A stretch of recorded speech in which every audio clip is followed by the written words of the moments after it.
Hello, everyone, and welcome to the Motorsport UK Karting Esports Championship. The Easter series, brought to you in association with Motorsport UK, Alpha Live, KartSim, and Motorsport Games as well. My name is Chris McCarthy. Thank you for joining us to talk you through the action. Along with myself is going to be Chaz Draycott. Chaz, how are you doing? I'm doing very well, thank you, Chris. Really looking forward to this today. It's going to be a heck of a lot of fun. Of course, 3 days of these events as well, so can't wait to get into it and see what we get. It is indeed. But before we go anywhere, we must reflect on some tragic news we all woke up to yesterday. Sadly, of course, we had Sir Starling Moss, which we lost, and a real, unfortunate event. Sir Starling Moss, a real legend of the sport. You have to say, not only of motorsport, but of British sport in general. I think we can say that Sir Starling, he was remembered for not only what he did on the track, but I think he was remembered for what he did off it as well. And I think that's why we can call him a legend of the sport. And he was a real character, when he, Chaz, and he really is going to be missed. Oh yeah, definitely. Like you say, he really was a character. Everybody knew and loved Sterling. I mean, if you knew of motorsport, if you had any interest in motorsport, you knew who he was. I mean, some of the figures and the facts behind his career were massive. I mean, he only retired from racing at the age of 81 officially in 2011, and that itself just shows the level of determination he had as a driver and as a competitor. It's just insane stuff. He won 40% of the races he took part in, over 500 races. He nearly did, I think it was around 60 a year. So, I mean, that's what, 5 every month? It's just crazy, the commitment levels that he had behind his career, and obviously the success that went with it. It's not like he turned up more than everyone else and didn't win as much. I mean, 40%, including Formula One, it's mad. And it's obviously he's going to be a massively, massively missed presence in the community, and of course the whole world. It is a very tragic loss, of course. Yeah, no one had a bad word to say about him, did they? A real character. We all miss him, and all our thoughts are with Sterling's family and friends at this very difficult time. But this evening, we are going to be beginning with the semi-finals for the Easter Series. So where are we in the Motorsport UK Karting Esports Championship? Because it's new to all of us, of course. This was something that was put together just a couple of weeks ago. We began the series officially last week, and here we are now at the first semi-final. If you join myself and Chaz on Friday, you would have heard us reveal the 160 drivers who had made it through. But what happened before that? Well, we opened up 4 days of hot lap competition last week from Monday through till Thursday. What that meant is drivers could go on and set as many laps as they wanted to. And at the end of Thursday, the fastest would qualify through to the semi-final. Over 300 drivers took part in the hot laps competition. We are now down to 160 drivers in what is going to be an elimination format as we get to the final on Thursday. There are 3 classes in the Motorsport UK Karting Esports Championship. We have the Motorsport UK class, which is for drivers 12 and over who have a Motorsport UK license. Then we have the under 12 category. You have to have a Motorsport UK license to race in that as well. And then we have the open category. You do not have to have a license to race in that. You have to be 12 and over, though, and it is open to anyone worldwide. So a nice mixture of categories there. The categories for the drivers 12 and over, so the Motorsport UK and open classes, will use a senior X30 kart, and then the under 12 category will use a rental kart. So as we said, 160 drivers have made it to this point. 60 have gone into the Motorsport UK class, 60 into the open class, and then we have 40 into the under 12 class. That is how it works. They were trying to qualify for those specific classes, so it's not like we've just put them there at random. That's where they were trying to qualify. That's where they now are. So what happens from here? Well, let's take our Motorsport UK class, for example, which we'll be seeing tonight. Those 60 drivers have now been split into 3 groups, Group A, Group B, and Group C. How we have split them into those groups, we have taken 1st, 4th, 7th, and onwards at the end of the hot laps and put them into Group A. 2nd, 5th, 8th at the end of hot laps have gone into Group B, and then Group C, 3rd, 6th, 9th, and so on.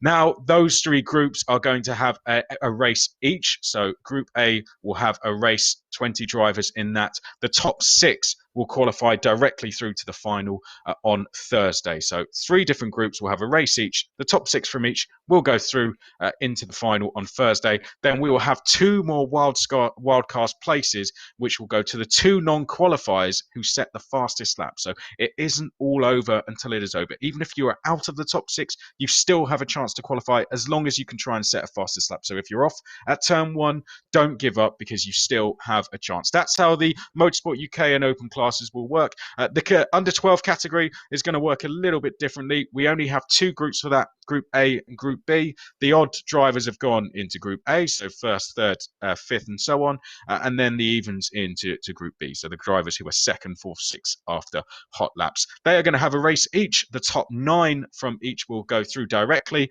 and then we'll have the 2 wildcard places. Now, Chaz, I think it's a brilliant format. I think the semi-finals in particular work similar to how a repechage race works in karting, with the top 6 going through. And everyone knows when a repechage race comes on, you drop your tools, you go and watch it because it could be carnage. But more than that, it's going to be very, very entertaining.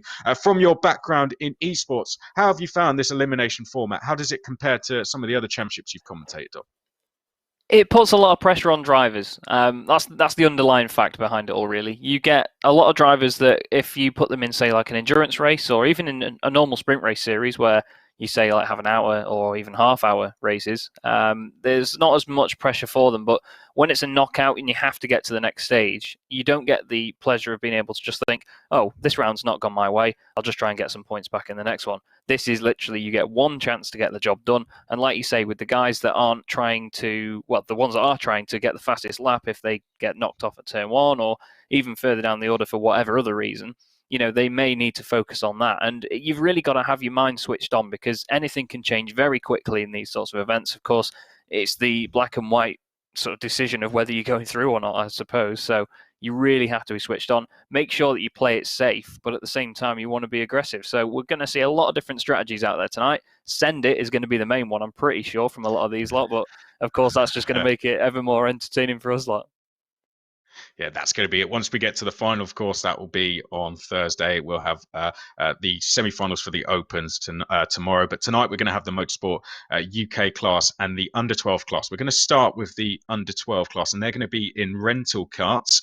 Here is the grid. We've had qualifying, by the way, for all of the races. You're going to see 5 races this evening, and qualifying took place a little bit earlier, and we started with the Under 12 category, this semi-final A. So these are drivers that were first, fifth, third, fifth in the hot lap. So Hadi Mamassi has qualified on pole position, the 11-year-old Canadian. Then we have Henry Josselin starting in second place. Henry Josselin, by the way, says he can't wait to be back out on track. So Dad doesn't talk to him during a race. I'm sure there's going to be some signals nevertheless. Third place is David Bishaw. Then we have Blake Ticehurst in fourth. Chase Fernandez is fifth. Ollie Poole sixth. Owen Neve seventh. Noah Wolf in eighth place. And then we roll down to the drivers behind that. Riley Bishop will be ninth. Jack West rounds out the top 10 for us. Just outside of the top 10, Kira Harris and Jake Humphrey. Oliver Kerr, Joshua Graham, row 7, Noah Baglin will be on the back row. I believe we did have a few issues getting some drivers in. Chaz, the top 9 are going to go through. 15 drivers out there. So if you keep a clean pair of heels in this race, you've got a very good chance of going through. Yeah, definitely. And I mean, as you can see here, the wonderful GYG, it's a very windy circuit. You've really got to make sure that you stay in the train at this point. If you are in that top 9, you're going to just want to make sure you do not step an inch offline.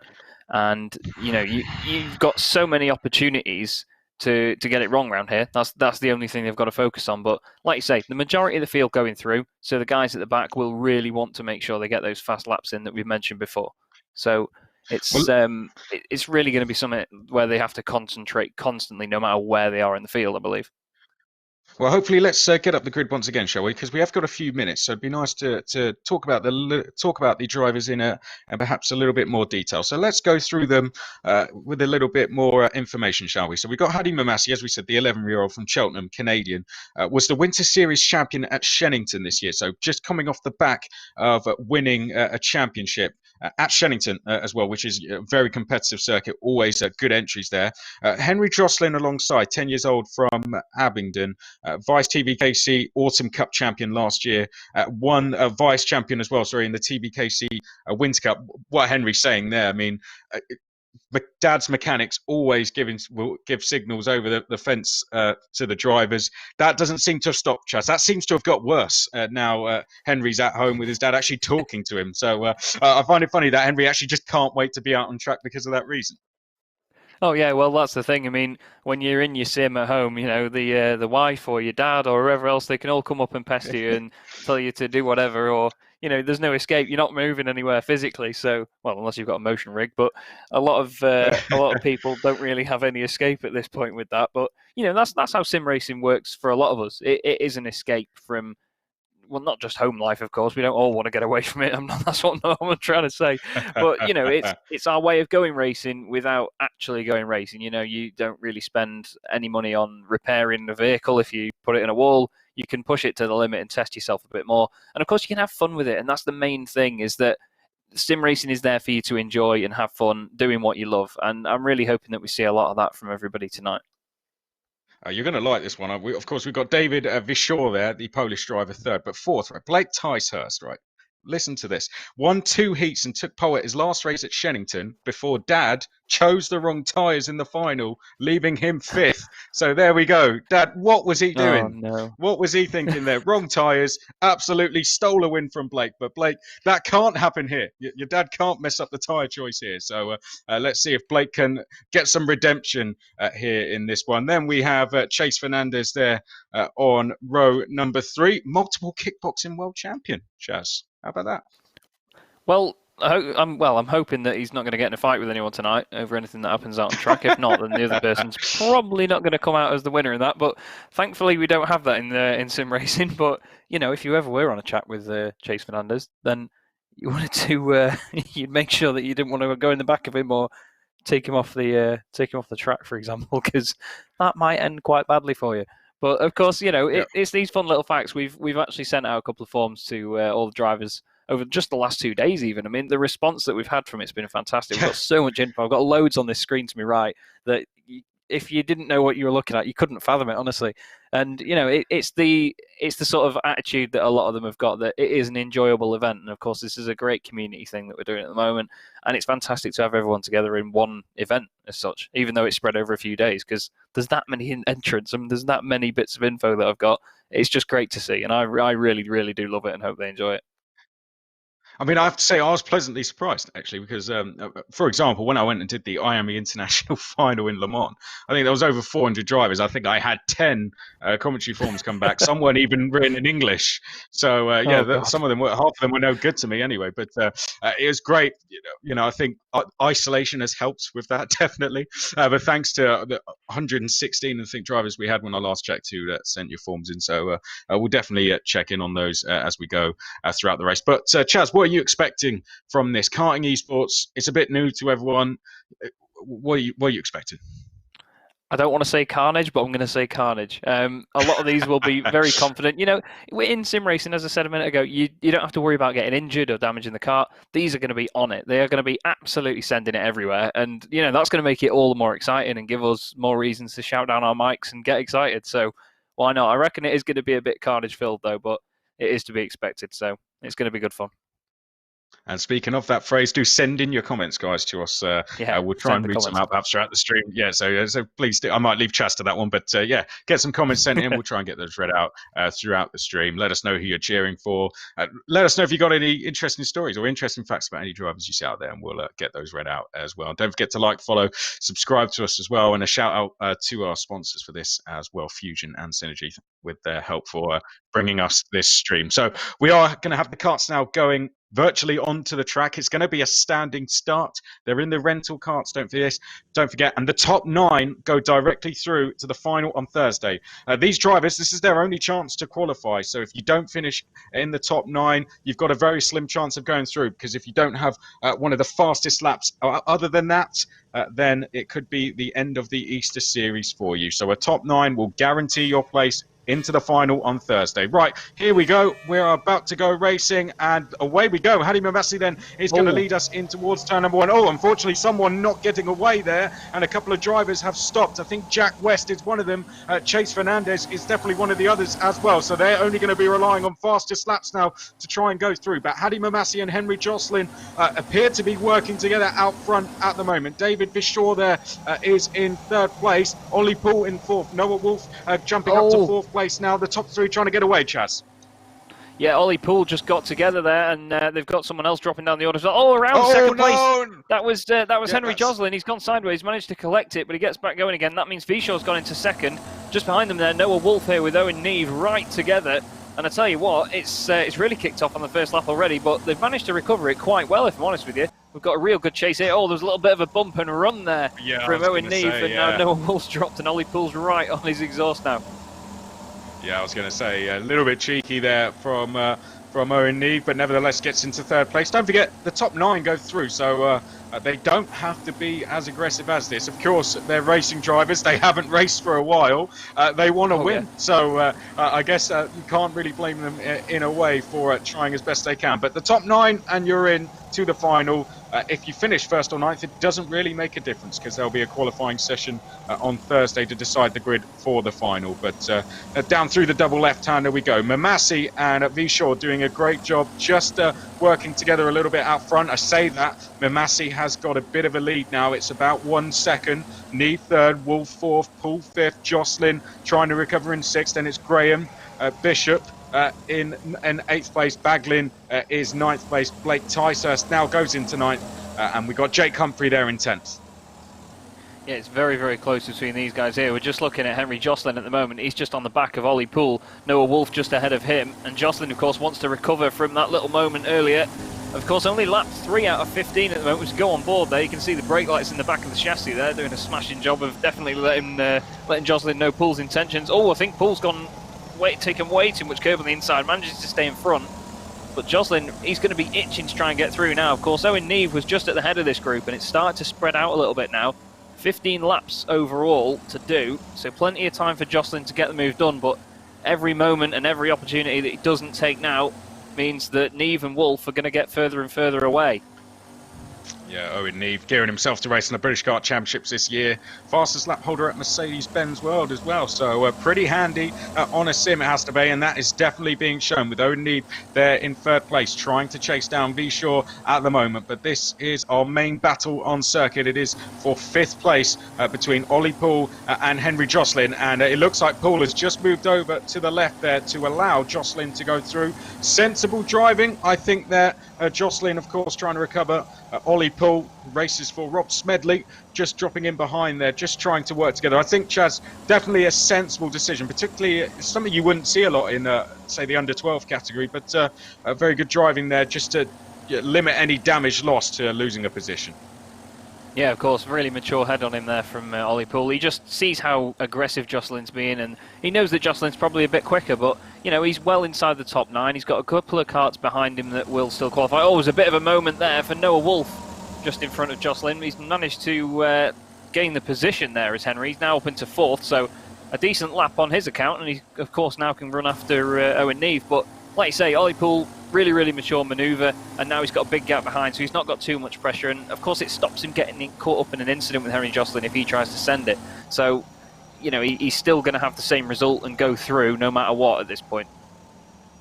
Yeah, Jocelyn doing a great job there in 4th place. Wolf just behind in 5th, and it is Ollie Poole. Mini Bish is in 7th, Riley Bishop, then we've got Joshua Graham in 8th, Jake Humphrey 9th. So at the moment, those are the 9 drivers to go through, but I tell you what, the battle for 9th, and just as we say that, well spotted by our guys to pick that one up. This is perhaps the biggest battle on track, Chaz, because this is for the last qualifying space to go through. To anyone who has just joined us, this is semi-final A for the under-12s.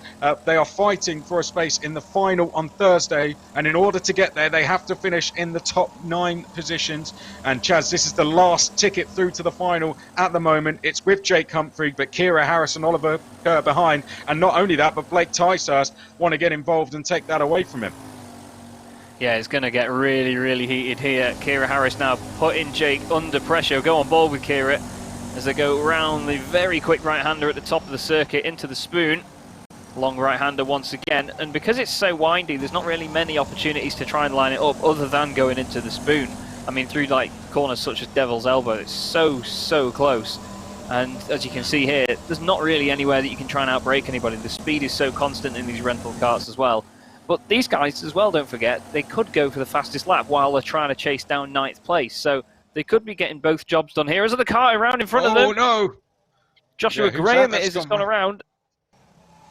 And I think Kira's managed to just... Jake Humphrey's just lost out to Kira there. Kira took advantage of the kart going around in front. Of course, as Jake slowed up, he's still 9th, so he's still going through as things stand. But Joshua Graham lost it and went completely around there. And unfortunately, it looks like we've lost Noah Baglin from the race. 5 laps down in 13th at the moment.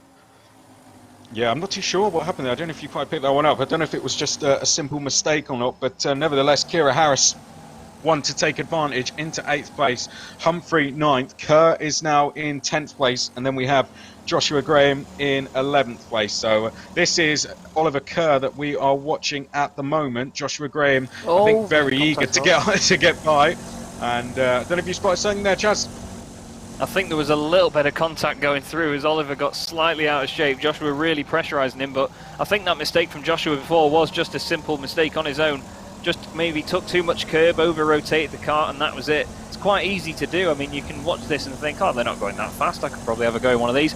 But trust me, the handling characteristics of them are not as straightforward as you think if you've never driven one before. I mean, I gave some karting sims a go a while ago, and let me tell you, mate, my performance was not desirable at all. It was pretty terrible. What would we expect? Oh no, it's been behind. Oh, sorry, yeah. That was Joshua Graham again. Just gone round. Yes, unfortunately, Joshua Graham with a bit of a spin. Blake Ticehurst really will be trying to rely on a fastest lap here. Blake Ticehurst down in 12th place, but we jump a little bit further up the order, and we have the top 3 who are getting very, very close. So Hadi Mamassi there, David V. Shaw, and Owen Neve are fairly close together at the moment. It says Owen Neve is being shown far behind, or is it just the top 2, I think? Sorry, it's the top 2 who are very close together. Hadi Mamassi and David Vishaw here battling for the lead. They are battling, Chaz, for a space to get into the finals, which will be held at PF International, where it will be a winner-takes-all event. So similar to what we have with Kartmasters there, when we get to the final, we'll have a qualifying session and a race, and it will be winner-takes-all. Oh yeah, of course, when you're going for the win here, it's all about the mind games. If you can make sure that you're quicker than somebody in your final or your semi-final, you know, it really gets into the head of the person you're chasing. I mean, Vishaw's going to be chasing Hadi Mamassi here and just trying to get into her head, because if Hadi goes into the final with David and thinks, oh, I could beat him, then, you know, Hadi's already won the mental battle there. But if David finishes second and still puts a lot of pressure on her throughout the whole race, then it's going to be a case of making sure now that Hadi knows how quick David's going to be. You know what I mean? He's going to be there in ahead. Yeah. Is that Blake Ticehurst that has slotted in behind them? Because I got a little bit confused. I thought it was the top 3 together, but of course you can see the gaps to the top left of your screen. That is how far behind they are. Next to the drivers, how far behind the race leader they are. And you can see Henry Jostin 3 seconds back from these guys. But this is good driving, this from Blake Ticehurst. Has slotted in behind the 2 leaders, is now going to pick up a toe from these 2. That could very well give Blake Ticehurst one of the fastest laps of the race and a wildcard space into the final on Thursday. Yeah, certainly could, and obviously that's what they've got to try and focus on at the moment. Blake in a good position to do that as well, chasing down the leaders, as you see David Vishaw all over the back of Mamassi here. Just see the brake lights through the chassis. Hadi's really going to have to try and defend here. Do you reckon that they can get it done? Do you reckon that David could go through? I don't know. We'll find out, I guess. I think from over the years commentating on various karting championships, Cadet racing, I find, is the one where the drivers, you almost forget you're watching the youngest drivers, these under 12. They would slot into a cadet category, if you like, in the under 12 class. So you forget you're watching the youngest drivers sometimes because they are very, very patient usually. They work together, and there is an unwritten rule in karting sometimes that the last 2 laps, that is when you can race. Sometimes up until that point, people will just work together. Here at the moment, Hattie's not taking any chances and is defending the line from David Vishaw. But I tell you, Chaz, this, the first race that we are streaming. The drivers are going to be aware of that. They're going to know there's people watching. They're probably going to feel some pressure on their shoulders, and that might change how they're approaching this race to say how they usually would if it weren't an esports event. Oh yeah, definitely. I mean, from doing a couple of streamed races myself on YouTube, I mean, there's weekly series I compete in, and you do feel that pressure. You do think, oh, people are going to see this. You need to make sure that you're putting your best performances in, and that everybody sees what you're about, and you've got to show people what you can do. So I think that's what Vishaw's trying to do at the moment on Hadi Mamasi, to be honest with you, as well as everybody that's watching. Yeah, I think so. This is, I think David Vishaw, as you said, just being a little bit patient here. Henry Jocelyn has been doing well behind, just bringing this gap down slightly with Hadi defending, and with that Owen Neve trying to get a little bit closer as well. Noah Wolf 5th, Riley Bishop is in 6th place. Then it's Ollie Poole, Kira Harris, Jake Humphrey. Those are the 9 drivers to go through.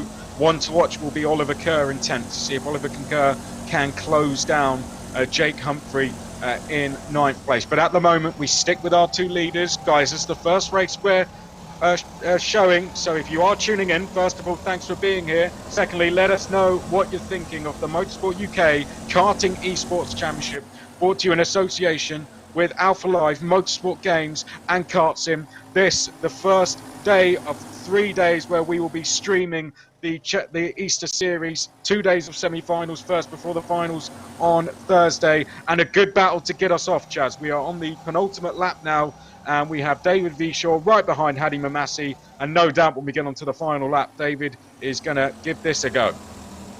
Oh, definitely. At the end of the day, he's second at the moment. Even if he has a bit of an incident and spins, he's not going to lose enough time to drop out of the top 9. So, as things stand, he's doing okay. And of course, he can see that win in front of him. And, some people say if you're not first, you're last. I mean, I can't really quote what film that's come from, but we all know and love it, I'm pretty sure. But Vishaw's going to have that in his mind at the moment. Hadi Mamasi's going to be trying to hold on as best that they can. But here we go then, the final lap, the telling one. And of course, Blake Ticehurst there, still behind them, putting in the effort. And that could be the fastest lap, like you say, that gets them through as a wildcard. Yeah, I believe so. Well, Hadi Mamasi there, just defending once again. It's been the same line. Hadi's took pretty much the entire second half of this race now, but Vishaw behind is closing in a little bit now.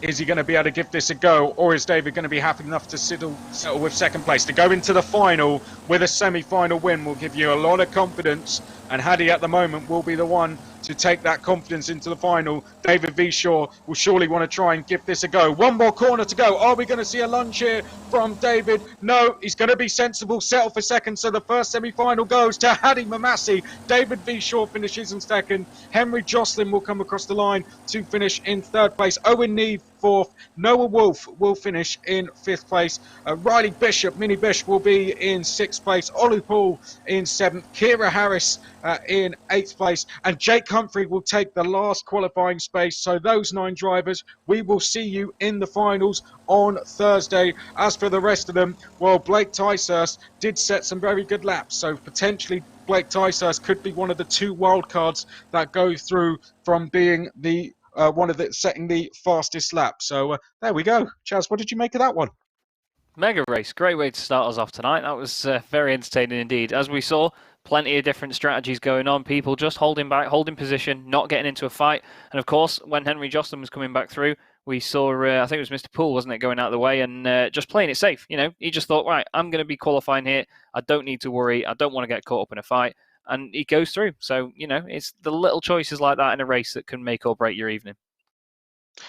We saw, some drivers making mistakes there, 1 or 2 incidents, but when they were racing overall, I'd say it was mostly clean racing. There was bits and bumps here and there, but nothing too malicious, I wouldn't say. No, definitely not. There was a little bump and run here and there, but you're going to expect that in karting anyway. There were going to be a few cheeky moves, like you say, and I think that none of that will be taken in bad spirits. It's all for the purpose of trying to qualify. And they know that people are going to be pushing hard. They know there's going to be contact here and there. I mean, even I said it before. There's going to be carnage at points, but that was actually quite a lot cleaner than I expected there. So I'll eat my own words on this occasion. And the rental karts, as you said, that the speed fairly consistent on those. It's a fast track GYG as well. I think overall it provided you could see the drivers get a good toe and stuff, but it kept the drivers fairly close, particularly when you come through the last corner. I'd say from there it was flat all the way up till Spoon. So I'd say overall it kept the racing fairly close. When drivers hadn't made mistakes. Yeah, definitely, and having an element of a circuit like that to make sure that things do stay close is what makes the racing so good. If drivers know that there's going to be a point where they can get a bit of slipstream or maybe line someone up into a braking zone, then you'll see them hang back a couple of corners before or in the sector previous just to make sure that they get it right at that exact corner, and then we'll see the moves being done. And of course, as we go on and on in these events, we'll then learn to sort of expect it from them and know what's coming. So it gets a little bit more exciting as things go on from our end as well. Yeah, it was. Well, there you go. That was semi-final A. Send in your comments. Let us know what you thought of it. We still do have semi-final B for the under 12 category, and then we'll have the Motorsport UK category after that, where we will have 3 semi-finals. So there we go. I think we are going to go into just a very quick break now. At this point, we do have to thank our sponsors, Fusion and Synergy. Fusion, what can you say about them? Hugely successful team. They've worked a team to win championships with 3 drivers who have gone on to become Red Bull juniors in Johnny Edgar, Harry Thompson, and Dan Ticktum as well. So we thank them. We're going to take a very quick break, and then we'll be back with the next semi-final.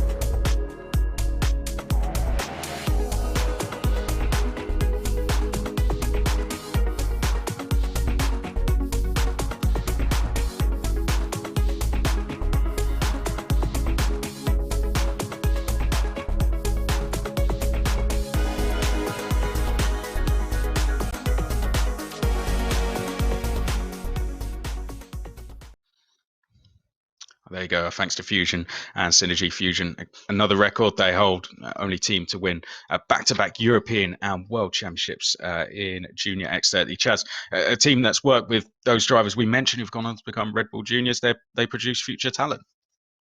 Oh yeah, definitely. And even though everyone says that sim racing is the sort of rising way in which young talent gets spotted and brought into the real world of racing, at the same time, karting is still that mega source of incredible talent that you see coming through the ranks all the way up to, of course, Formula One. So many drivers do end up there if they're good enough in the karting, and of course, it just does prove to be still, no matter what you can do in sim racing, it still proves to be the way forward.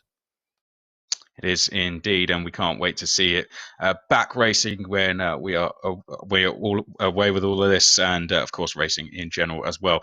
Let's take a look at the grid, shall we? We've got semi-final B coming up for under 12. This is going to be the second and final semi-final in this class. 40 drivers went through in the under 12 category. 9 drivers go through from each semi-final, including 2 wildcards. So here we go. This is semi-final B, and this is the grid for you. We've got Nathan Tye on pole position there. Riley Wright will start alongside Jensen Graham, and Daniel Imore will start on row number 2. Kenzo Craigie and Eli Badin on row 3. Jacob Ashcroft and Tommy Harfield will be on row number 4. You can see just 4 tenths there between the top 8, so it was pretty close.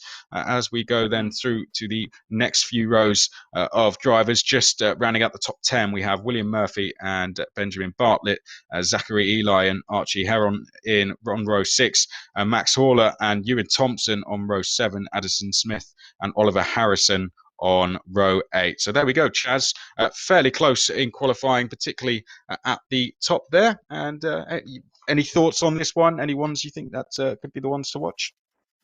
Well, if they were watching race one, some of them may have picked up some little strategy tips here and there, or how to approach certain corners if you're trying to overtake somebody. Of course, a lot of the time, these guys have only been doing hot laps. They've been doing practice and qualifying, so they might not have practiced racing in traffic yet on this circuit. So they may have been giving that a good watch and just making sure that they know how to approach braking zones, for example, or where to try and outsmart people. So I reckon as things go on in this race, it's going to get a bit closer, maybe see a few moves pulled here and there that we didn't see in race one. But yeah, we should be ready to go in just a moment. Yes, we have indeed. And as we saw there, Nathan Ty Jr., the one who is going to be at the front of the order.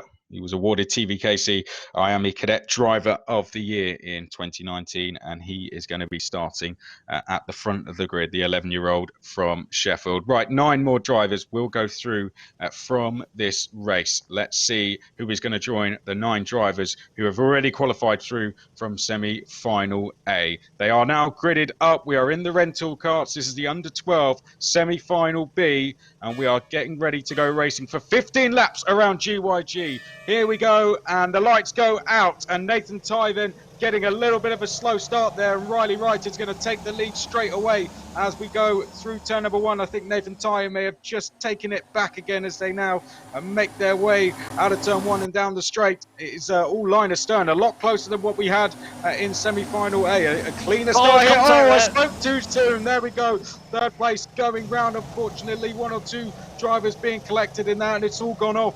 And a couple of drivers' hopes of getting into the semi-finals are quickly vanishing away. Nathan Ty, though, Chaz, has stayed out of trouble. Oh, more drivers going round there.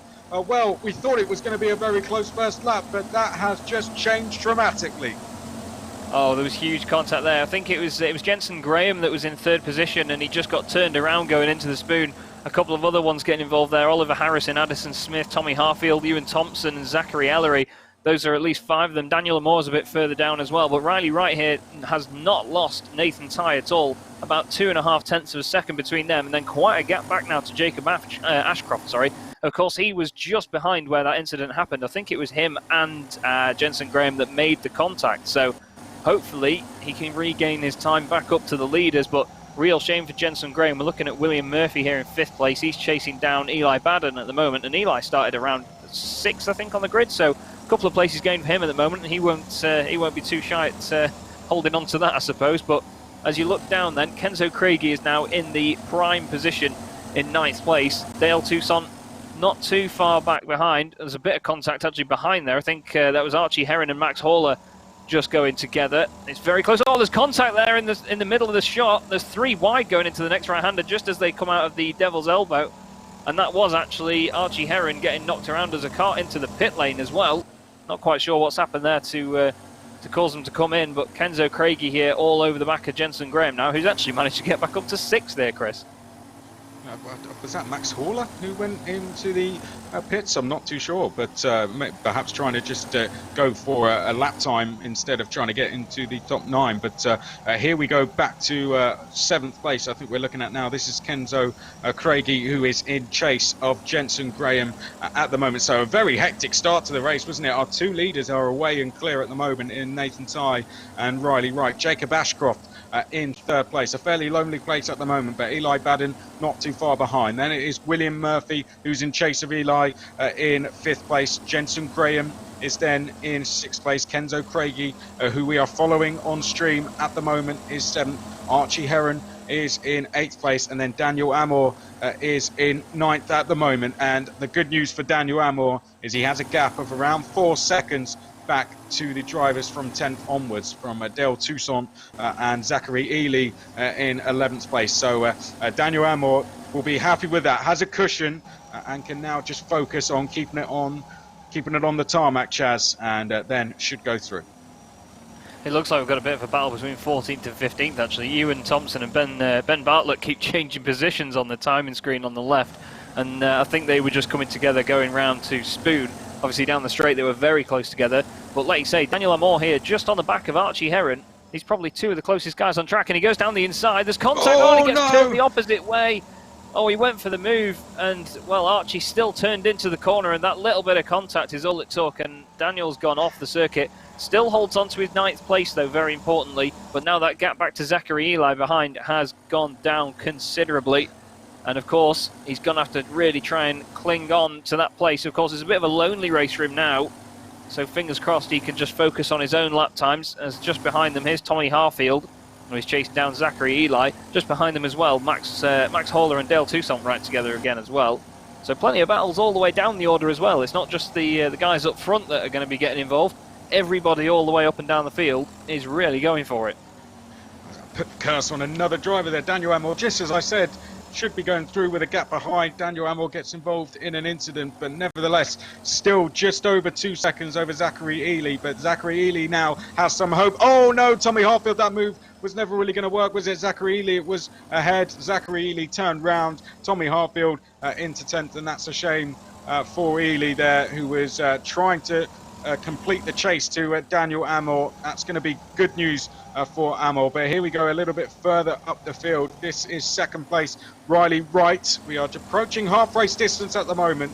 To remind you, the top 9 go through to the final on Thursday. You don't finish inside that top 9, you have to set one of the fastest laps. So really, the drivers going through at the moment: Nathan Tye, Riley Wright, Jacob Ashcroft, Eli Baden, William Murphy, Jensen Graham, Kenzo Craigie, Archie Heron, Daniel Imore. They are the 9 drivers who hold spaces into the final. And out front, Riley Wright trying to chase down Nathan Tye for the race lead.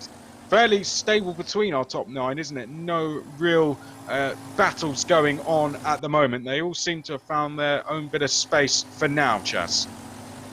Yeah, they are really, really spaced out. Of course, that 4-second gap back to Daniel Amor from Archie Heron could be vital in this. I mean, if any of the guys catch up behind him, they're not going to be able to get away and sort of guarantee a position higher up very easily, unless there's a mistake from one of the guys ahead, of course. But if you are chasing Daniel in that 9th place, especially Tommy Harfield, then you've really got to make sure that that's the move that you make stick now, because that is the vital place. And I'll tell you one other thing as well. If any of the guys in the Motorsport UK class are watching this, they're going to know just how much the pressure really is on. I mean, 9 of these guys qualify. Only 6 are going to be going through from each of their races. They really are going to be under a lot of pressure if these guys are under this much. Yeah, their race is a B final. We all love watching the B final races in karting, and that is what we're going to be seeing 3 times coming up a little bit later on. Just after this race, we go into the Motorsport UK class. But here is the driver we need to watch, really, because it is the driver that holds the last space into the final at the moment. It is Daniel Amor there. We can see with a gap of around 3.5 seconds back to Tommy Harfield. Chaz, gap ahead to Archie Heron. Daniel Amor just needs to just settle down now. We've completed half race distance, so half down, half to go. We can see the view of our leaders just making their way down the hill at the moment. Fantastic circuit, GYG. Had the chance to race there a couple of times. Really, really enjoyable track. A track of 2 halves. Very, very fast first half of the circuit. And then once you come out of the carousel and back uphill, it begins to get very tight and twisty as you make your way down through Devil's Elbow and then into Paddock Bend. So a really fantastic circuit. I think that is one of the more challenging circuits we see in British karting. Yeah, it seems like a very difficult one to get absolutely bang on, to be honest. I mean, even in, no disrespect to them, but even in some of the slower karts that we're going to see this evening, in these rental karts, they're still having to really make sure their lines are spot on. They don't take too much curb, they don't turn it in too hard. Bit of a slide in some of the corners from these guys. You saw Riley right there, just get a bit of oversteer. But that approach has been really working for him at the moment. I mean, the gap, though, to Nathan Tye, Nathan is just gradually eking out those extra tenths every single lap at the moment, and he's just doing everything he needs to do. So I reckon that Nathan's going to be one to watch as they go into the finals later in the week. Yeah, and speaking of those finals, you know, we're in our second and final semi-final now. What are we going to make? What were you making of the race in there, Chaz? I mean, PF is going to be completely different. The racing round there, you know, really big straights, heavy, big braking zones, of course, with the hairpins that are going to provide a lot of overtaking. I think we could see really, really close racing around PF International. I think the semi-finals have kind of proven to the guys that you've got to keep out of trouble here to stand a real chance.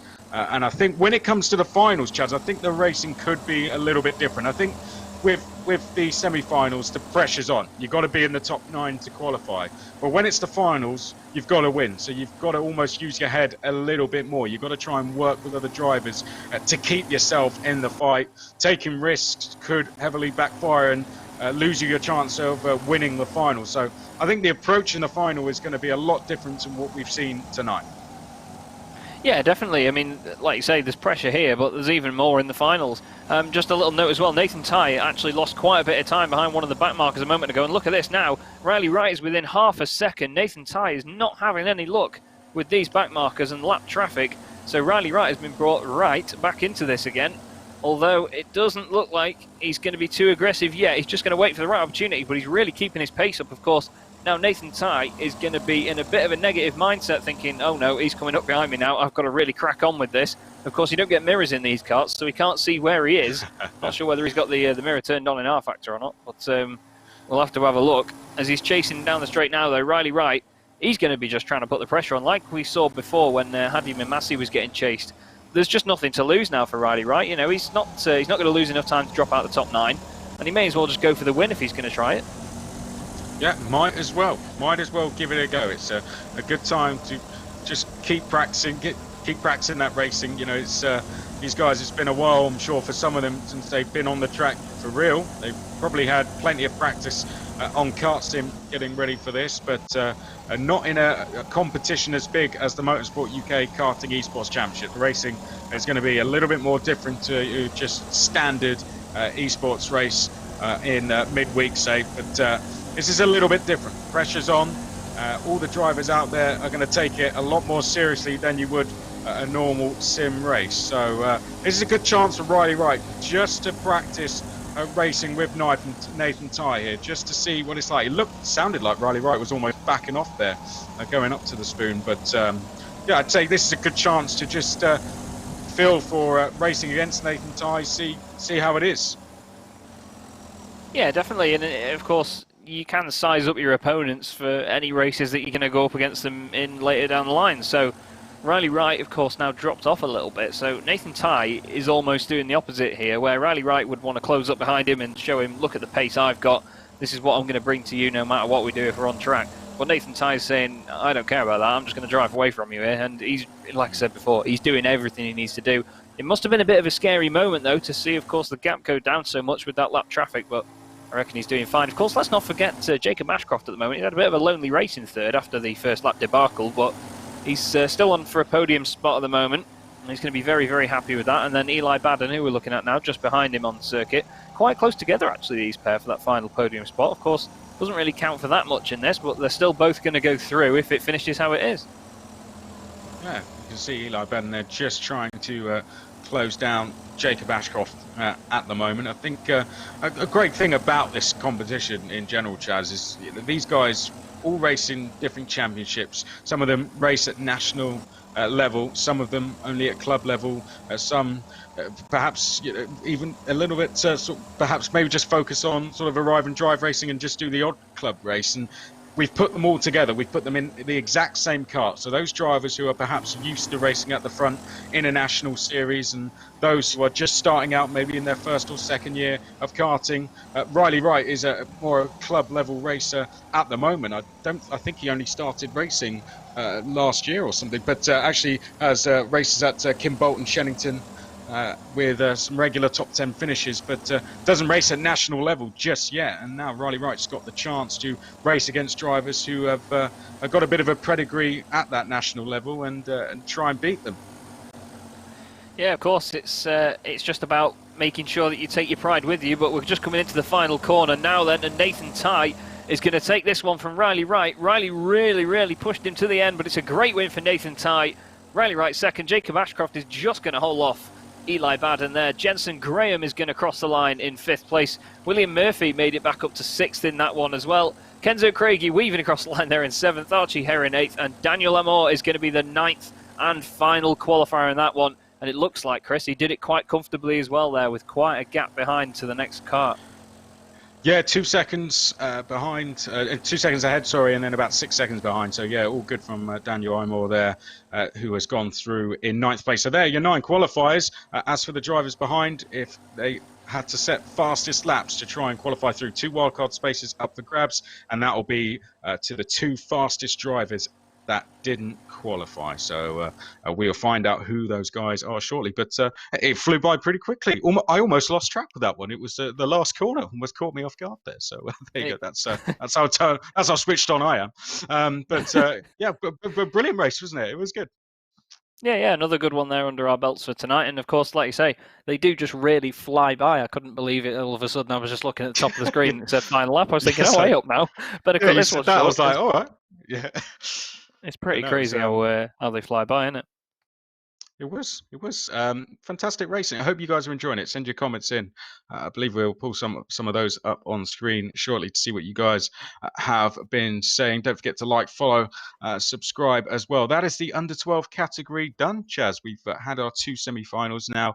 We know 18 of the finalists. There will be 2 more wild card that will be confirmed in due course. But what did you make overall of the under 12 category? They were racing in the rental car, so that's going to be a lot different to what these guys are used to perhaps racing in Miami Cadet or Honda Cadet. They're going to handle completely differently. And I think overall the racing, when it was close, it was pretty good to watch. Yeah, definitely. I agree with you on that one. They really did seem to just get on with it out there. And like you said earlier on, you wouldn't think that you were watching drivers as young as they are. They race so professionally and so well close together that you'd think they'd been doing it for 10, 20 years if they were driving like that. And of course, and again, like you say, they were in machinery that they might not be used to, maybe a little bit less pace, not quite handling the same, but they seem to get on with it very, very well. And you saw just how close all the times were, how close the battles were, and it is a very competitive environment out there. So I reckon when we get to their final, it's going to be a real showdown. And just to pick up on what we were saying, actually, esports, I think what people have seen from esports, particularly in the last few weeks, Chaz, is they've seen that that anyone, we can even put, say yourself, you can go up against an F1 driver, for example, and you're going to be on equal equipment, and you can see just how good you are compared to those drivers. So we've seen a lot of charity events or just esports championships in general that have put professional drivers against esports drivers. Those esports drivers perhaps never had the budget to ever go and race single seaters or GTs, and they get the chance to race the guys that they go and watch week in and week out. It's going to be the same with this. Don't we? But some drivers, particularly now, we're going to go into the Motorsport UK class. We're going to have some drivers in this who race at FIA and WSK level, and they're going to be racing against guys who perhaps only race at club level. But we'll get Chaz's thoughts on that in just a second. We're going to read out some of your comments. So you can see 130 Racing. Thanks for that comment. Awesome driving there. So Chaz, I'll let you go through the comments. Okay, well, just because I can't see all of them. Sorry. I was going to try and do that smoothly, and I looked at the comment and I go, I can't really see all of it. So, Chaz, you do it. All is good. I've only got one eye as well. So awesome driving from the youngsters. Will the adults behave? That is the question that is in the back of all of our minds. Will we see the same approach from the adults in this? I don't think so. I do not think that we'll see it as tame as that. Of course, different karts as well. Going to be a lot quicker, less time to react for these guys. You may think that some of them, when they've got used to a racing environment, may be able to react quicker to it, but I'm not sure that that's going to be the case. We'll have to see what they can do. Can I get a shout out? Well, Mackenzie Taylor, yes, you can, and there it is, just down there. Nope. Yeah, that side. There it is. Mackenzie Taylor, you do get your shout out, mate. Apparently, we had about 400 people watching on YouTube and about 250 on Facebook at the moment. So, massive audience tonight. Thank you, everybody, for tuning in. We really do appreciate it. I'm starting pole for race C in the Motorsports UK race. So, Ted Bradbury, fair play, mate. Fair play. And we make sure now you've shone a massive spotlight on yourself, we are going to be watching with great interest, mate. Don't mess it up. Don't bottle it. Please don't bottle it, because now you've put yourself on the stream. That's never going to go away, and neither are our comments if we see you bottle it, mate. So that's going to follow you around. That is definitely going to follow you around. But, of course, thank you, everybody, for sending in your comments at the moment. We're glad that everybody is getting involved in the stream, and I believe now it's time to move on, Chris. It is indeed. It is indeed. So thanks for the comments. Chaz will read those out throughout the evening. Yeah, Well, let's talk about the next class, shall we? Motorsport UK class. So you have to have a Motorsport UK license and be 12 and over to race in this category. And as we said, this means we're going to have drivers that race at highest level of karting in the FIA World and European Championships against some drivers that perhaps only have the funds to race at club level. We're going to see them go head to head in senior X30 karts. So we're going to be at GYG, of course, tonight for the semi-finals, and then we'll be at PFI for the finals on Thursday. So they've been split into 3 groups. This is semi-final A, and it includes the driver who was fastest overall in the hot laps, and that was Joe Fowler. So Joe Fowler continuing that pace over to the semi-finals. He starts on pole position. Dan Burgess will be alongside Daniel Brewer and Alex Holgate on row number 2. Vishal Patel and Theo Mikuris on row number 3. Then we have Ethan Ling and Chris Griswood on row number 4. Usually competitive grid this so far, and we'll see who rounds out the top 10. It is Nathan Clifford, his brother, also racing in the Motorsport UK class as well. Sammy Venables rounds out the top 10. Brandon Haig and Anwar Beryl Smith, row 6. Ryan McKelliff and Ryan Luscombe will be on row 7. Jake Al-Masawi and Harry Reynolds will be on row 8. We should see then a couple more rows of grids, 20 due to take part, but unfortunately 3 haven't made it with us. So Reese Newburn will round out the grid. So hugely competitive grid.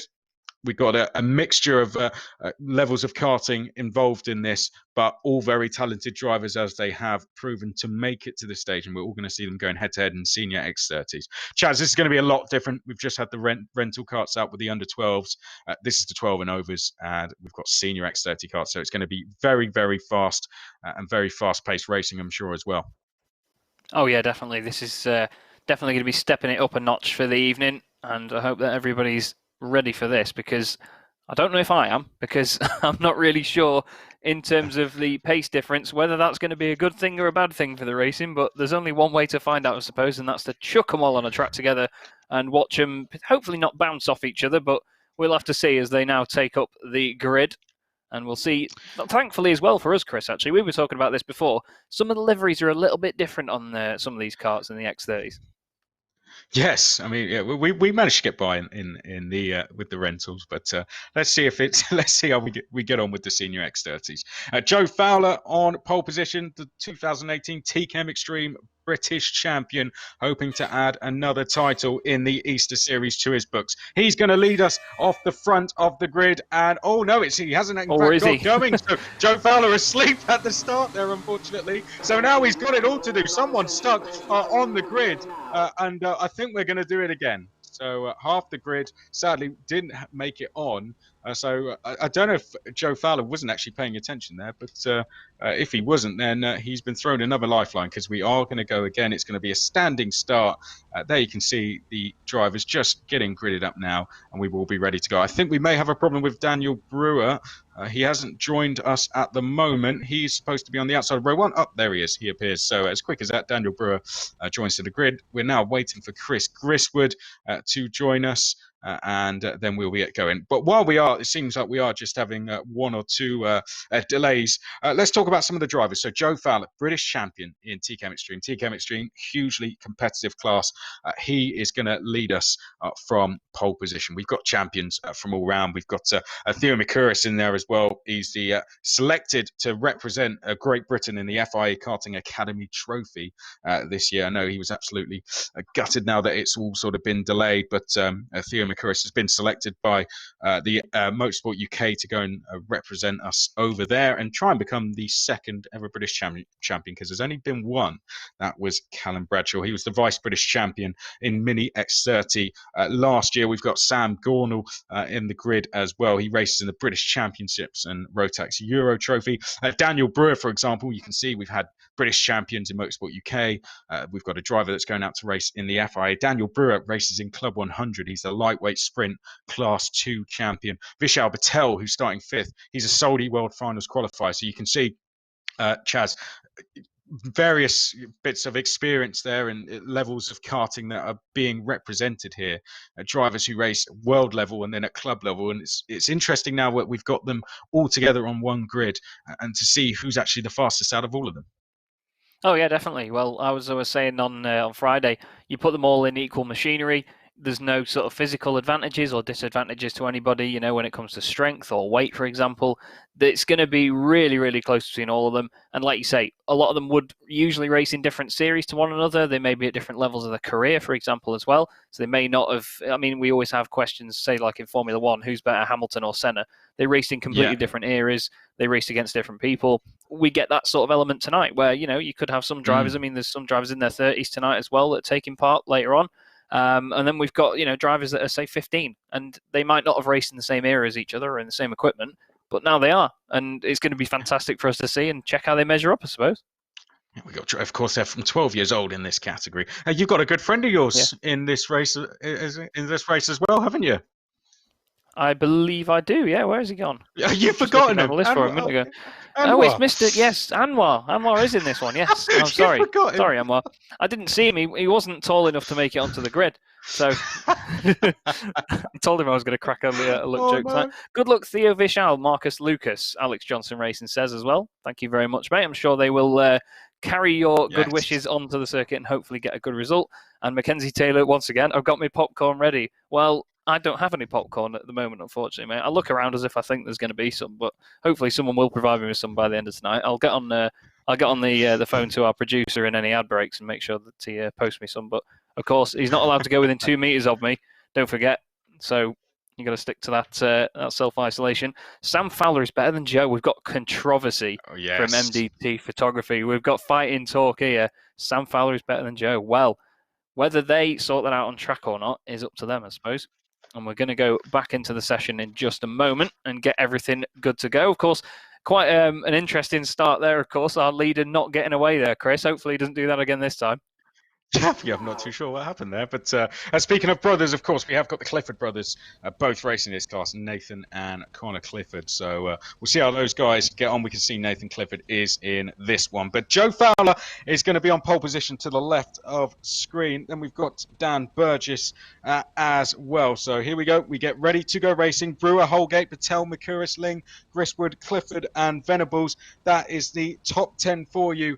And any second now, we should be away and racing. We'll wait for the lights to come on, and when they go out, it will be 15 laps of racing. The top 6 will go through, so you have to be in those top 6 positions to get into the final. Right, away we go then. Joe Fowler is going to lead us off the line, and has he been able to hold on to the lead? Yes, he has. Dan Burgess trying to tuck into second place at the moment, but Daniel Brewer has slotted in behind Joe Fowler there, and Mike's still second here. Oh, Dan Burgess was briefly on the grass there. 1 or 2 others getting onto the grass as well. Daniel Brewer has muscled his way into second place. Burgess dropping to third. Alex Holgate is fourth. Vishal Patel is fifth, and it's Theo McCurris in sixth. Ryan Mikulev is then seventh. Griswood eighth. Al Masawi ninth. Sammy Venables 10th. Well, that was a very, very feisty start from everybody as they went up to the spoon there. And of course, Burgess now slotting into third place ahead of Holgate. Those two were right together as they came into the Devil's Elbow, but it looks like they've spread out a little bit now. The end of the first lap, and can you believe it? It's like they've got these things on fast forward compared to the rental carts. It's absolute worlds apart in terms of pace. Someone's definitely pressed the fast forward button, though, I tell you. But Joe Fowler doing everything he needs to at the moment, nearly a second ahead of Daniel Brewer. Oh, lots of oversteer as they go in there. Of course, a lot of these guys do want to employ that tactic throughout the races. We're going to see that a lot more in these than we would have in the rental carts. You really got to chuck the cart in and then just let it do what it wants to as you get back on the power. So these guys, you can see they're so close to just clipping the grass as well. You put one wheel on the grass, Chris, and this thing's going to go around quicker than you can say that it's going to. Yeah, you've got to use a lot of curb, particularly as you're coming down the hill here at GYG. But with Joe Fowler out front, he up tonight, and at the moment he's getting it. 1.2 seconds is the gap between himself and Dan Brewer at the moment. Dan Burgess is then in third. Alex Holgate in fourth. We are watching Vishal Patel at the moment, who's chasing down Holgate. You can see Holgate just getting a little bit out of shape, under braking there. Theo McCurris is then tucked in behind. There is Ryan Mikulev in seventh. Chris Griswood in eighth. Jake Almasawi at the moment is in ninth place. Sammy Venables in 10th. I almost forgot, it's of course the top 6 that are going through. So at the moment, Vishal Patel is the one who is holding the final qualifying space. So this is the Motorsport UK class, 60 in it overall in the semi-finals. 3 groups of 20. The top 6 then from each semi-final will go through, along with a couple of wildcards, which will go off fastest lap. So here we go. We're watching the battle for 7th. Really, Chaz, these guys need to work together at the moment. So we can see Ryan Micallef, just being chased down by Chris Griswood here. Really, these guys, Chaz, need to be working together to try and close down Patel and McCurris ahead. Yeah, they really do. They should just try and catch any bit of momentum they can and work together. Like you say, if they're going to be battling, they're just going to be dropping off. Just after we cut away from them before, actually, Theo McCurris got past Vishal Patel. They were chasing Holgate very closely, and I think Holgate just slowed up Vishal a little bit, and Theo managed to sneak through, and of course that makes him that extra little bit safer, because now he is going to be in 5th position, and the gap back to the guys behind just outside of the top 6 is not very big at all, but at the moment it's enough potentially for Vishal Patel to just feel a little bit comfortable. But obviously Ryan Micallef now, you can visually see actually the gap coming down. So for the second time tonight, Chris, I'm going to just eat my words here with a massive spoon while we watch Micallef and Griswood close up to Vishal Patel. It's happened to me plenty of times. I forgot we were on the last lap at one point, so there we go. Vishal Patel, there you can see he's in 6th place at the moment. It's really, what does he do at the moment? Because Chaz, as you said, the gap looks like it could be coming down. Puts Patel in a bit of a predicament here, whether to try and take the fight to McCurris or whether to just stay in behind and see if he can keep that gap enough to hold on to the end. Because at the moment, Patel with that 6th and final space. Out front, Joe Fowler doing a good job, has a lead of just over 1.5 seconds to Daniel Brewer. Burgess 3rd, Holgate 4th, McCurris 5th, Patel 6th. Then it's Micallef, Griswood, Al-Masari, Sammy Venables in 10th, Ethan Ling 11th, Harry Reynolds, and we have Nathan Clifford, Brandon Haig, Anwar Beryl Smith down in 15th, and it's Ryan Luscombe and Reece Newburn at the moment. No one having any huge incidents yet, Chaz. 27 seconds between the field. There were a few drivers off on the first lap, but nothing too dramatic. They've still all got a chance to try and at least fight for a fastest lap here as we go into the second half of the race. Yeah, it's spread out in certain parts, but then a lot of these drivers are clumping together again and forming these great little battle packs that we're going to get going on all night. So it's great to see that, you know, once it does spread out, it doesn't always stay that way. Of course, a lot of the drivers at different pace levels. And one thing I have just noticed as well on these X30s is that you can see the feet of the driver moving as well, depending on what throttle they've got on. So we actually get a live representation of what these guys are doing, and I think that's fantastic, to be honest with you. And most of the time, as we ride on board with Patel now, he's been flat for pretty much half a lap, so that just shows the commitment levels these guys have got. And, you know, in karting, you've really got to have the man fruits to do that, haven't you? Yeah, it's great stuff, actually. I didn't pick up on that, so brilliant to spot that. But it's great stuff. I think KartSim have got a fantastic product here, and it's providing brilliant racing. As you can see, the huge difference, of course, between the rentals now and the senior X30s. But overall, it's been pretty good racing so far, and I'm sure that will continue. But it's the battle for 7th I want to watch, really, because that is the one that carries the most interest at the moment. We have Micallef, Griswood, Al-Masari. They need to work together, but are they going to do that? We will, I'm sure, go back and look at that one in just a second. But at the moment, we stay with Vishal Patel, who's trying to close down Theo McCurris here. Now we jump on board with Chris Griswood. He's got Sammy Venables just ahead of him. Sammy Venables, who races RHPK. Sammy Venables is on the circuit, though, now rejoined. So just getting away with that one. Interesting fact about Sammy, by the way, people like Joe Fowler would know all about the TKM Festival, the biggest meeting on the calendar for TKM drivers. Sammy last year qualified through to the elite final in TKM Extreme as a novice. Now that might not mean anything to some of our viewers, but believe me, that is hugely impressive. But at the moment, he's under all sorts of pressure here from Griswood. These guys, I think you're right, Chaz, they've just settled into a nice rhythm at the moment. Oh, you say that. Well, there we go.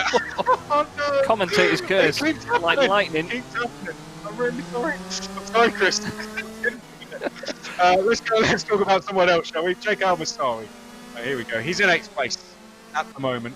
The Ryan Micallef up the road.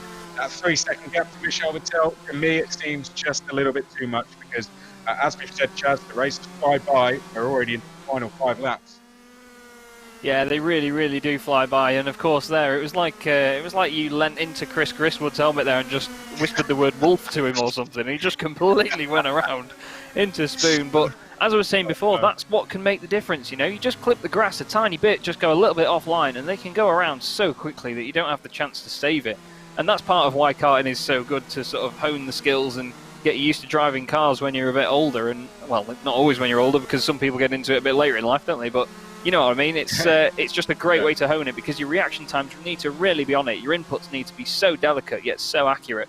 And we're seeing a lot of that from these guys now. But of course, nobody's immune to mistakes. Everybody makes them, and that's where Griswood, unfortunately, now has dropped even further away from the top 9, and he needs to now focus on making sure that he gets the fastest lap he possibly can. How brilliant is it, though, to be watching kart racing during isolation? Fantastic stuff that we are still able to watch karting. Of course, Motorsport UK bringing this championship with you in association with Alpha Live, Motorsport Games and KartSim, and we have to thank our sponsors as well, Fusion and Synergy, for their support. Just fantastic to be watching kart racing around GYG, one of the best circuits in Britain, you have to say. GYG, fantastic circuit, real challenging for any driver that goes there. At the moment, though, is Joe Fowler, who's doing the best job in this first semi-final. It's semi-final A, still 2 more to come. After this, Daniel Brewer, very comfortable in second. Burgess third, likewise. Alex Holgate, Theo McCurris. Oh, who's that that's gone off? That's someone off ahead of us trying to rejoin. Who is that we've had gone off the circuit? I think that was Sammy Venables that actually went off, and now he's making contact with Al it's Ryan Mikulev. Ryan Mikulev. Yeah, you're right. Yeah, Al-Masawi's going to go in the 7th place. So, well, Chaz, this is the position. If any of the top 6 are run into problems, Al-Masawi at the moment is in the position to pick up the pieces, and behind it's going to pieces, isn't it? That is with the likes of Ethan Ling and Sammy Venables making contact. Yeah, it just shows you how quickly the tables can turn in these races. I mean, only 1 more lap to go after this one. Mikulev now just on the edges of this, and Sammy Venables now dropping down to 10th. So Ethan Ling gets the chance to go through now. And that is just how quickly you can do it. So Ethan Ling would have been driving along in 10th thinking, well, I can't give up now. And that is why you do not give up. In these races, you need to just keep going and going and going. And if there is any chance of an incident ahead of you, you need to make sure that you capitalise. And that is exactly what Ethan has done. Back at the front, though, Joe Fowler, 2 and a bit second lead now. And then Dan Burgess is 3 seconds behind Daniel Brewer. So they've spaced out a little bit. Good battle still going on here, though, as we look at Ethan Ling trying to defend as best he can from Sammy Venables onto the final lap of this race, Chris. It's going to be very close as we get into the last sector, and maybe we might see Sammy Venables really go for it here. Sadly, it's not going to be good enough to qualify for any of the drivers we're watching at the moment, but it's going to be better than good for Joe Fowler. Absolutely perfect start to the Easter Series for him. Fastest in the hot laps. Pole position for semi-final A, and it's going to be a lights to flag win for Joe Fowler. As he comes across the line, he takes the win and goes through to the final on Thursday. And joining him, Daniel Brewer, Dan Burgess, Alex Holgate, Theo McCurris, and Vishal Patel. Jake Al-Basawi will be 7th, and Chaz, I'll let you run through the rest of the order. Well, Mikulev 8th and Ethan Ling rounding out that top 9 with Sammy Venables 10th. And, of course, a silly mistake from me. Oh, there we go. Someone coming very friendly with the camera there. A silly mistake from me there, thinking the top 9 went through. I'm so used to counting them lot that's what we get it wrong. So Chris Griswood is 11th, Harry Reynolds in 12th, and then Brandon Haig 13th, Nathan Clifford 14th, Ryan Luscombe in 15th, Anwar Beryl Smith. Not quite sure what happened to Anwar there. I'll be having words with him later. Reese Newburn 2 laps down in 17th place. So not an ideal race for him there. He's, of course, things can go so easily wrong in these events. You can see the fantastic view of the circuit there. They'll have at least enjoyed that one. A lot more frantic than we saw from the rental karts, of course, in the under-12s class earlier. And, well, that's exactly what we expected. We wanted to see plenty of action and a lot of frantic, fast racing. And that is just what we got there. That was really, really good fun to watch, wasn't it? Yeah, how have you found it so far, Chaz, overall, Karting Esports? It's great. I'm loving it. Really, really enjoying it. It's as frantic as I expected it to be. I've never even commentated on karting before. I've watched a lot of it, and I've wanted to get involved with it and give it a go myself, but I've never managed to commentate on it because I thought, how do these guys do it? But it's a real laugh. Really, really enjoying it. It's non-stop. It really is. And how does it compare to you compare for you to doing real karting commentary doing sim racing karting commentary, because I imagine while I've always noted that with sim racing commentary, it's a little bit more difficult sometimes because the camera is always constantly on them. If you're not doing it on stream, the camera is always there and there's always a chance for it to follow them around. Where if you're at a circuit, for example, I mean, karting circuits obviously being smaller, but if you're a bigger circuit doing like racing circuit commentary, like Alton Park or Brands Hatch, for example, you're in one spot. Once they've gone past, you've got nothing to talk about. So how do you find that it compares with everything else? Well, karting is very fast paced, I have to say, and keeping up with the drivers, that takes a while to get used to, definitely, because there's overtaking every single corner. Drivers are going to be in clusters of packs of 10, 15 sometimes, particularly when you watch the cadet classes. I think what we found tonight is it's easier to make mistakes with the esports. Definitely seems like KartSim is quite difficult, and mistakes can be made very, very easily, and that's why we're seeing races spread out just a little bit and why drivers are kind of grouping off. So I'd say with karting, it's very fast paced. They're always going to be very close. The drivers are usually really, really consistent. With this, I think there's a lot of people that are still just getting used to it. They've only perhaps been doing it for a couple of days or so, and that's where we're seeing perhaps some mistakes come in. Chaz. Yeah, definitely. And like you said before, there's probably a couple of guys that may be a bit further down the order than if it would be a real race. So it's interesting to see people like Anwar as well. Like I say, I'm going to have a word with him. But it's time for us to just nip to a quick ad break, and then we will be back with you in just a moment's time, and we'll get the next race underway.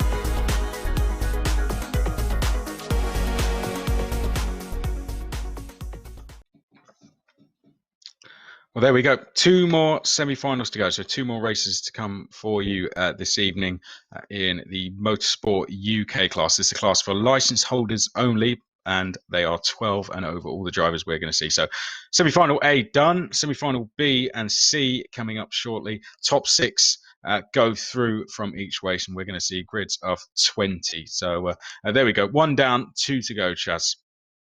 Yeah, it's going to be very, very exciting. And of course, like you say, 6 go through, not 9, Chaz. I'm going to get it right this time, and I'll make sure that I'm focusing on the right positions as we're about to go to the grid for the final B here. Yeah, let's have a look then. Semi-final B is next. So Marcus Littlewood is going to be on pole position. Brandon Williams alongside. What a performance that was from Littlewood. Almost 2 tenths clear from the rest of the field. Brandon Williams alongside on row 1. Lewis Bickers and Fionn McLaughlin will be on row number 2. Louis Harvey and Bradley Beavers row 3. Lucas Romanek and Josh Irfan on row number 4. And then rounding out the top 10, we have William Chadwick and Johnny Knight. Ewan Charman and Bryn Collins will be row 6. JP Sleater and Bradley Smith row 7. Vijay Ramlal and Jack Wright will be on row number 8. And then rounding out the field, we have Ben Burgess, Harvey Jones and Rylan Ekberg. So that is the field. Some drivers down the field may find themselves, may feel they're a little bit out of position, but they've got 15 laps, Chaz, to try and work their way up to the top 6.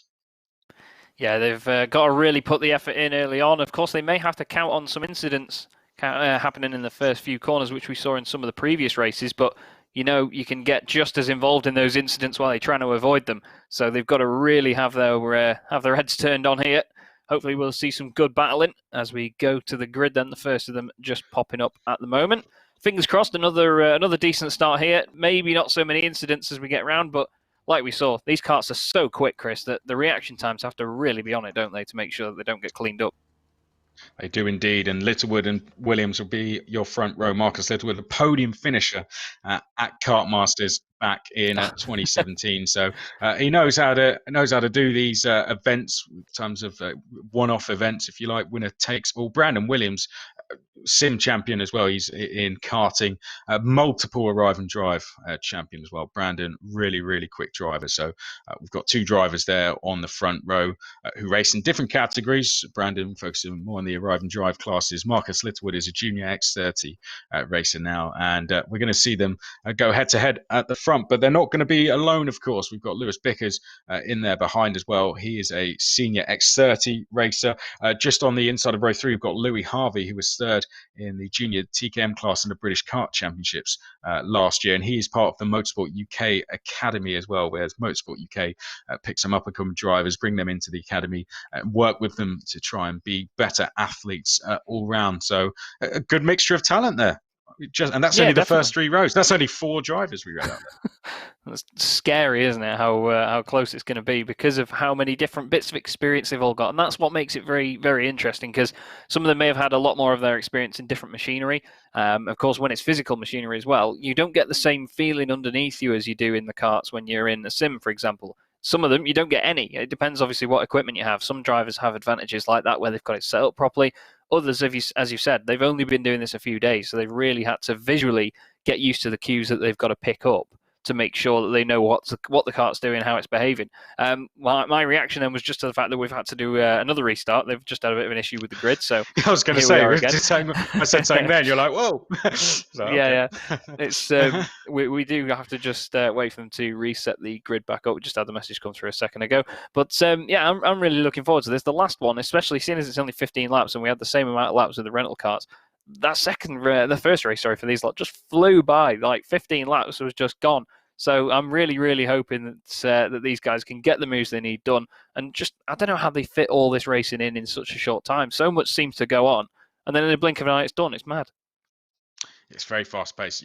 Making mistakes really costly, particularly in karting. There's a lot of esports out there where it will be endurance-type events, and if you make a mistake, you can have a huge crash and still win by 15 seconds in a long endurance race. But that is not the case in karting. You go off into the grass once, pretty much your chances are over of taking a win usually. But there we go. Let's look at some of the other drivers. We've got Josh Irfan as well, who will know KartSim, of course, very well. Josh Irfan, interesting racer to have in here. He races in the FI karting, European and World Championships, and at WSK level as well with Ricky Flynn Motorsport, one of the best karting teams out there. So he's going to be one to watch as well, definitely, particularly from his experience on KartSim. We are loading up the grid at the moment. Do keep your comments coming in. We're going to read some of those out very shortly as well. Well, Chaz is anyway, but do keep sending those in. Sending those in. But here we go. It's going to be Marcus Littlewood and Brandon Williams on the front row. Just behind that, we've got Lewis Bickers and the Irish driver there, Theo McLaughlin. Then we've got Louis Harvey and Bradley Beavers, Lucas Romanek, Josh Irfan, William Chadwick, Johnny Knight. That's the top 10. Top 6 go through. Don't forget, 15 laps to decide it in senior X30 karts around GYG. This is the Motorsport UK class semi-final B. And any second now, we should see the lights come on. It's going to be a standing start, of course, and it'll be a race to turn 1 between Marcus Littlewood and Brandon Williams. Here we go. Who's going to win away quickest off the line? It looks like Littlewood should hold on to his lead then. As we go through turn number 1 and down towards the spoon for the first time, Marcus Littlewood having to get back. Oh, someone's way off there. Someone's taken the wrong part of the track in the background there. But Marcus Littlewood it is who leads, but for how long? Almost went on the grass there, did Littlewood. Williams is going to be in second. Someone spun round, unfortunately. I think that's William Chadwick.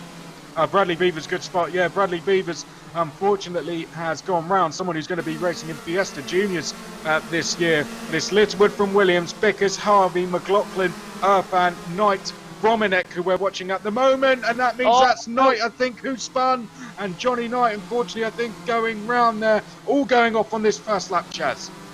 Well, Romanek did an absolute beauty of a manoeuvre there. He had a really good cutback on the driver in front of him, but then just before he knew it, the driver comes back on and hits the side of him. It was an absolute nightmare, but he managed to keep it under control, and he's still now in 9th place, but he's of course not in a qualifying position. We're looking at Lewis Bickers here, who is just behind Brandon Williams, Marcus Littlewood still leading the way, but I don't know who it was that went off on the first lap. But I tell you what, they're probably at PFI by now. They went that far off the circuit. They were absolutely gone. Yeah, I was going to say Littlewood ran off just after the carousel there, was off on the grass for a good few seconds, and that's brought the gap right down between the top two. So Williams now right with Marcus Littlewood, or there about 0.6 of a second, with a bit of a push here from Lewis Bickers, could close that gap back down. Then we have the Junior TKM racer in the background there, Louis Harvey trying to goes in, Theo McLaughlin in 5th place at the moment, who races with one of our sponsors, Fusion Motorsport. Josh Irfan in 6th, Bryn Collins in 7th, William Chadwick in 8th. So Bryn Collins just outside of the top 6, but look at that gap, Chaz, between 5th to 6th. Josh Irfan, we're on board. He has the 6th and final spot at the moment into the final, and he's got a 3-second cushion back to Bryn Collins. Yeah, it's really closing up all the way around the field at the moment. As we saw before in the first of these races in the X30s, it can get so spaced out, but then very quickly bunch back up again because of the pace of them. And a lot of these guys are going to be really on it, so as soon as they get a bit of clear air in front of them, they're just going to be completely flooring it. They're going to be able to get their quickest lap times in, but of course that's more important as well to the people outside of the top 6. They really want to try and get through as a wild card. So, like I say, that clean air is going to be very important. But if you were, say, Bryn Collins, and you were in 7th, and you got close to the back of Josh Irfan for 6th, would you feel like it was a bit risky to go for a move, or would you just try and get that fastest lap? Because, of course, you don't have that clear air in front of you. What do you reckon? Oh no, you've got to go for it, haven't you? You've got to go for it and and just try and make the move, basically. If it's going to be last corner, then yeah, you've got to go for it. So I'd say if Bryn Collins gets anywhere near enough to have a lunge down the inside, and he is definitely going to do it. And if he takes himself out in the process, well, he can walk away and said at least he had a go. You never know. Oh, well, there we go. William Chadwick getting a little bit out of shape. Lucas Romanek going through. The only problem with trying to go for the fastest lap is you can't guarantee that you are the fastest. So that's the only risk there. But we'll see what happens at the moment. I don't think that debate, we can really have it too much, because the gap between Irfan and Collins at the moment, Chaz, is around 4 seconds, but the gap between 2nd and 3rd, very close, isn't it? Brandon Williams and Lewis Bickers only 4/10 apart now as they make their way down the Dragon Straight once more. Yeah, it's going to get feistier and feistier as it goes on. Of course, only just a third of the way through the race, but for these podium spots, these guys are really going to be fighting for a bit of glory, a bit of bragging rights, of course. Everyone wants to be on a podium at some point. They want to be able to say that they were on a podium at one point. Louis Harvey, just in the background there, might become a bit of an issue for these guys in this race, because it seems to be going pretty quick and closing up at the moment, but I can't see too much being changed before the end of this one. Of course, we just wait for mistakes from the guys in front, but Marcus Littlewood, he's flying at the moment, isn't he? Oh, really impressive stuff. I've commentated on Marcus Littlewood quite a lot, actually, with his racing he's done at Wilton Mill in particular. He's a 2-times champion there, and Marcus Littlewood is just doing a brilliant job out front at the moment. As we said, he's a podium finisher at Kart Masters as well, and he was 4th in the British Kart Championships a couple of years ago. But he is one of those drivers who have got onto KartSim and is absolutely flying at the moment. So a great job he is doing. There he is out front at the moment. He doesn't have a British title to his name, so I hope he doesn't mind me saying this, but with some of the titles other guys around have to their names, if you were going to go off karting results alone, you wouldn't label him a favourite for this event. But that's the beauty of it. Marcus Littlewood is showing the pace he has as a driver when everyone is on equal machinery, if you like, when we're all in the virtual world and everyone has the same. By the way, guys, the guys do have to set these karts up. There is a lot of setup work you can do, but I think, doing a brilliant job. Oh yeah, like you say, it's not always about the accolades really that you've got. I mean, someone that could be just sort of coming through the ranks could show just how much pace they've got and really stick it to some of the big guns, and that's of course what we enjoy about having all of these guys together on one circuit. We were saying before how much of a level playing field it's going to be, and it's great to see that that is proving itself a real fact in this this competition. Yeah, I think that's only echo that as we're on board here with Lewis Bickers as they make their way now uphill one more time. Lewis Bickers, who raced at club level, finished third at the Kimbolton Championship last year in Senior X30, as they now make their way down through Devil's Elbow up towards the final corner. And Bickers in chase here of Brandon Williams. Well, Brandon Williams, pretty much everything he's raced in, he's been at the front of. If he's not won it, he's come very close, and he's there in second place. No surprise to see him at the sharp end here. Louis Harvey then, of course, in fourth.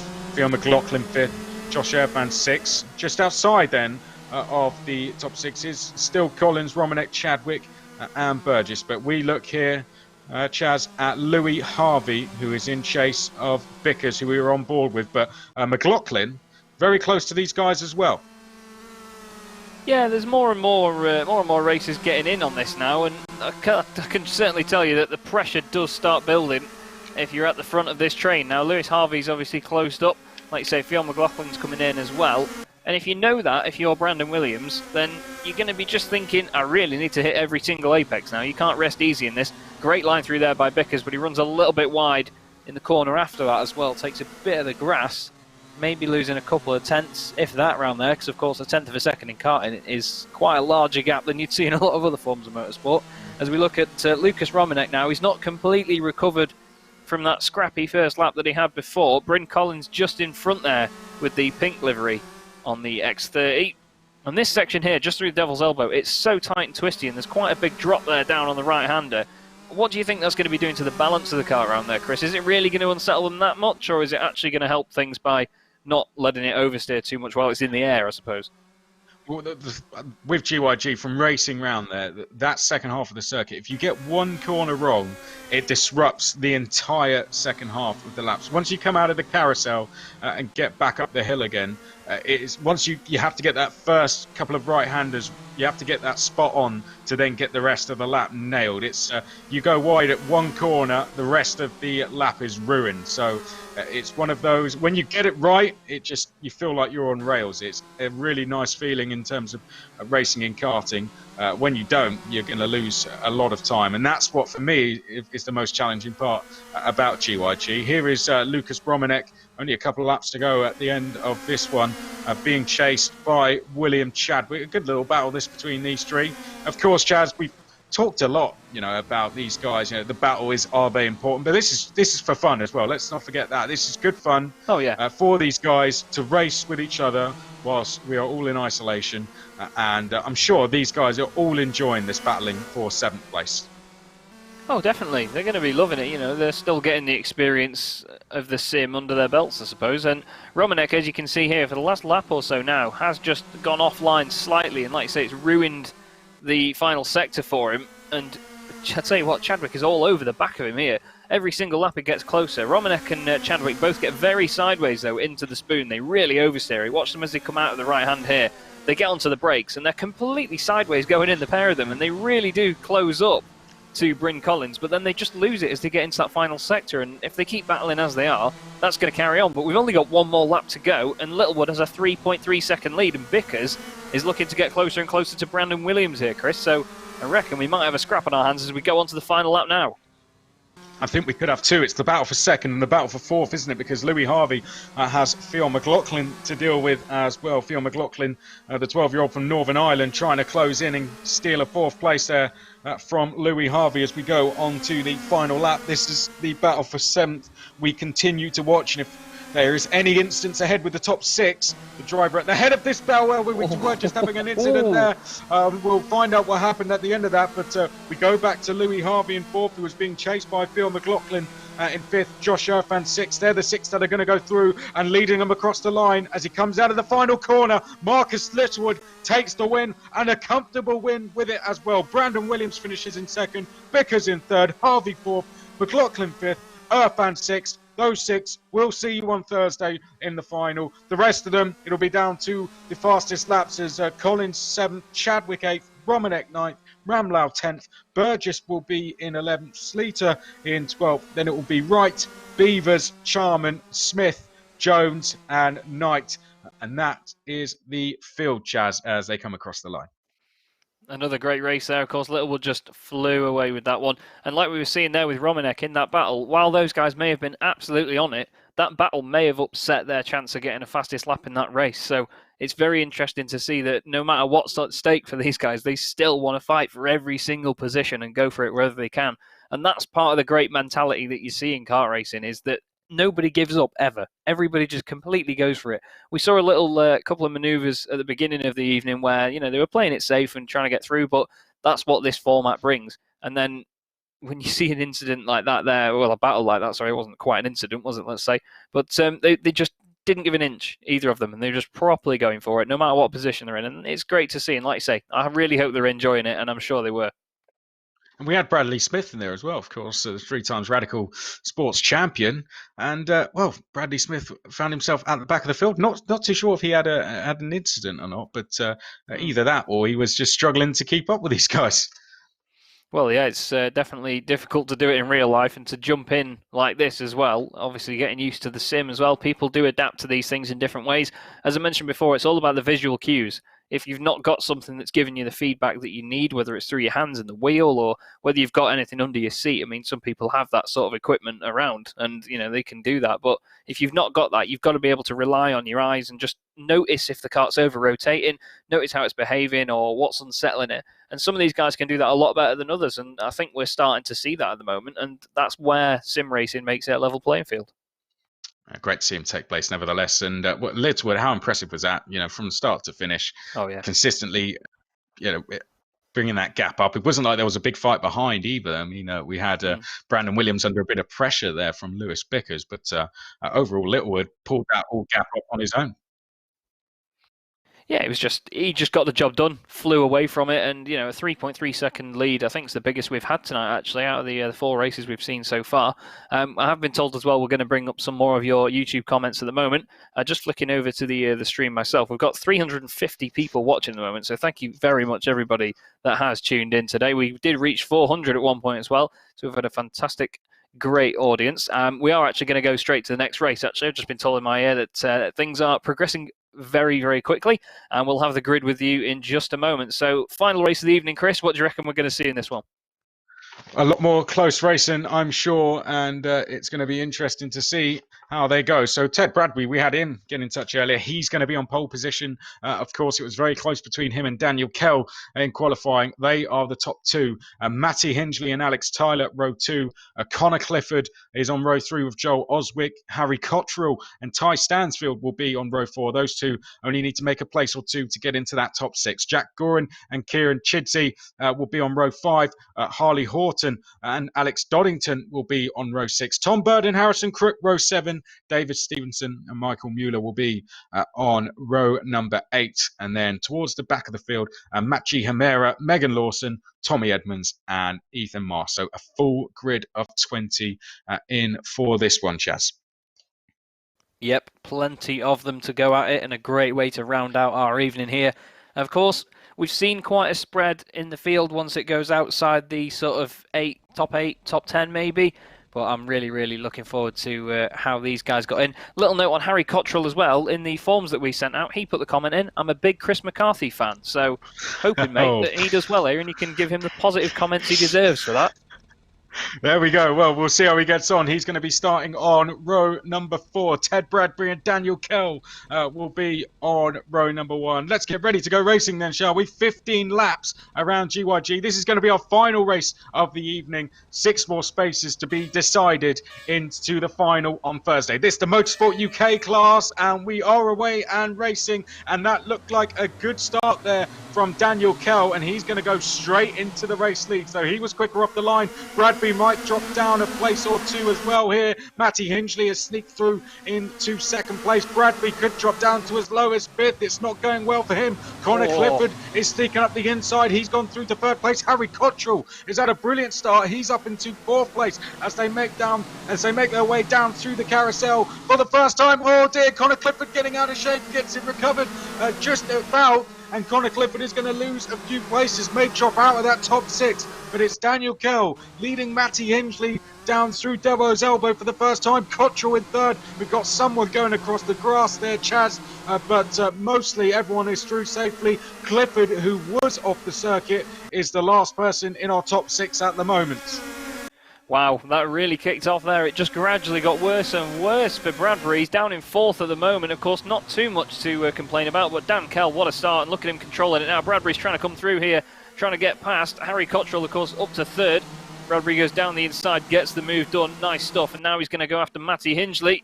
But Hingley, of course, is going to be wanting to chase Dan Kell as well. He's not going to want to spend his time, I was going to say, looking in his mirrors, but he's got no mirrors to look in, so nothing to worry about. And he's got to absolutely get on with it. Here's a little bit further down the order. This is Connor Clifford, 6th at the moment, of course. Last of the people that will qualify as things stand. He's very lucky to still be there, actually, Chris, after quite a scrappy second after the first lap.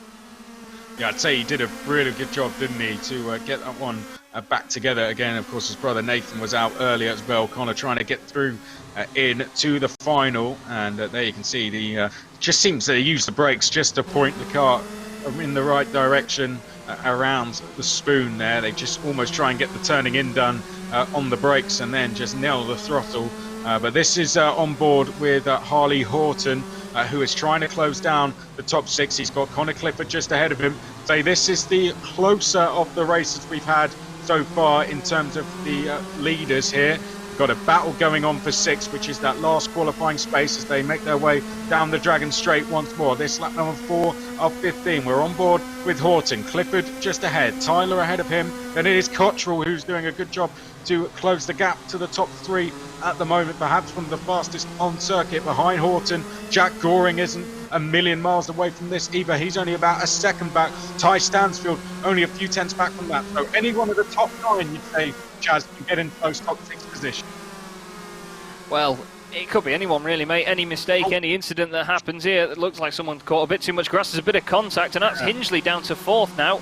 So Bradbury's back up to 2nd, of course. Cottrell's 3rd, and Hingley's 4th. Oh, he's off the circuit again, coming back on, and now Hingley finds himself on the edge of the top 6, bumping and barging a little bit now as they go down towards Spoon.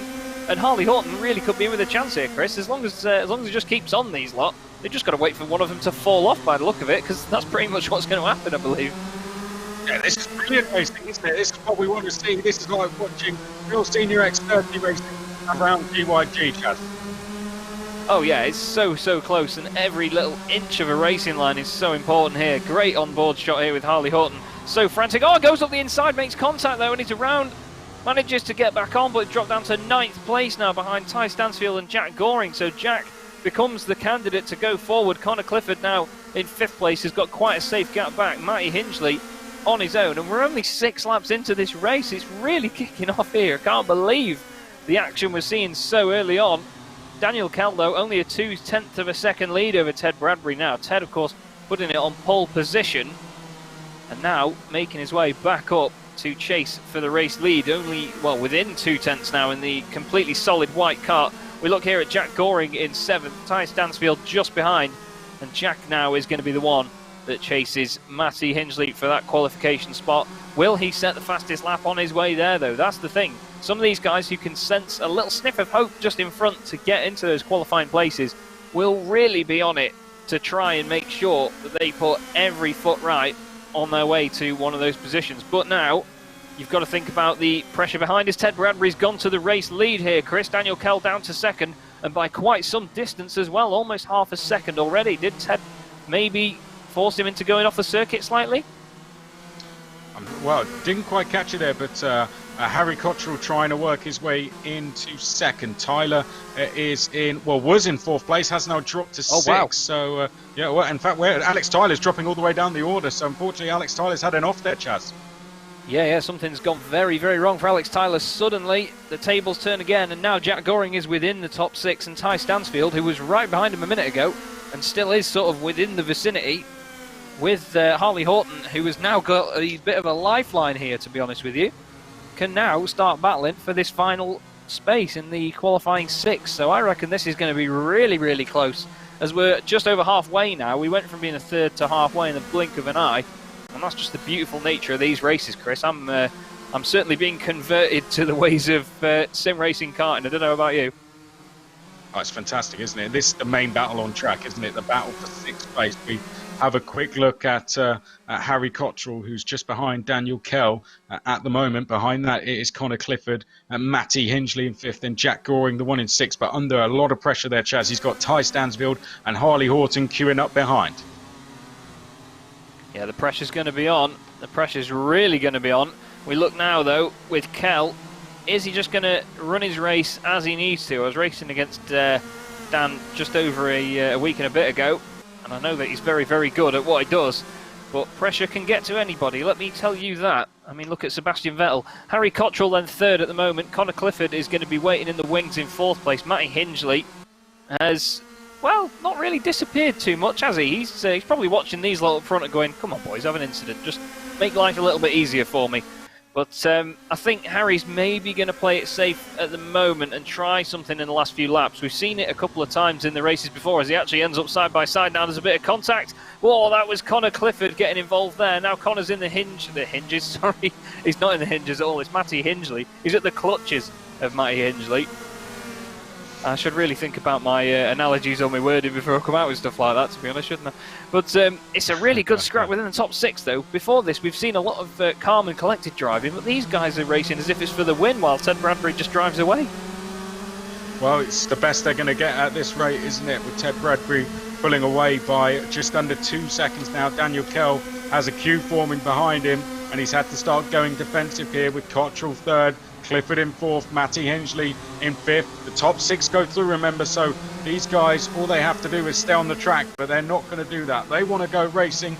It's what, unfortunately, the situation around the world has prevented them from doing at the moment, and now they can do it once again in the Motorsport UK British Esports Karting Championship. Down the hill we go up towards Davo's Elbow. You can see Harry Cottrell there trying to put the pressure on Kell. Here's Matty Hingley trying to put the pressure on Connor Clifford. Jack Goring under a lot of pressure though behind still, Chaz, in that sixth and final qualifying space from Ty Stansfield as they go down the Dragon Straight on lap number 12.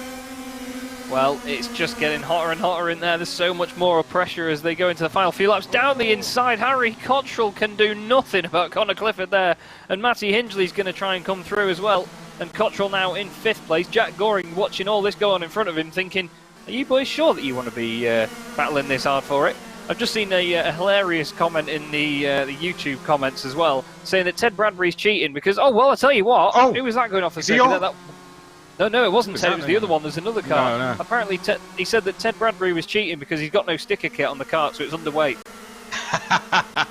Yeah, that is something people sometimes do when you're really desperate to lose the weight. You just take the sticker kit off.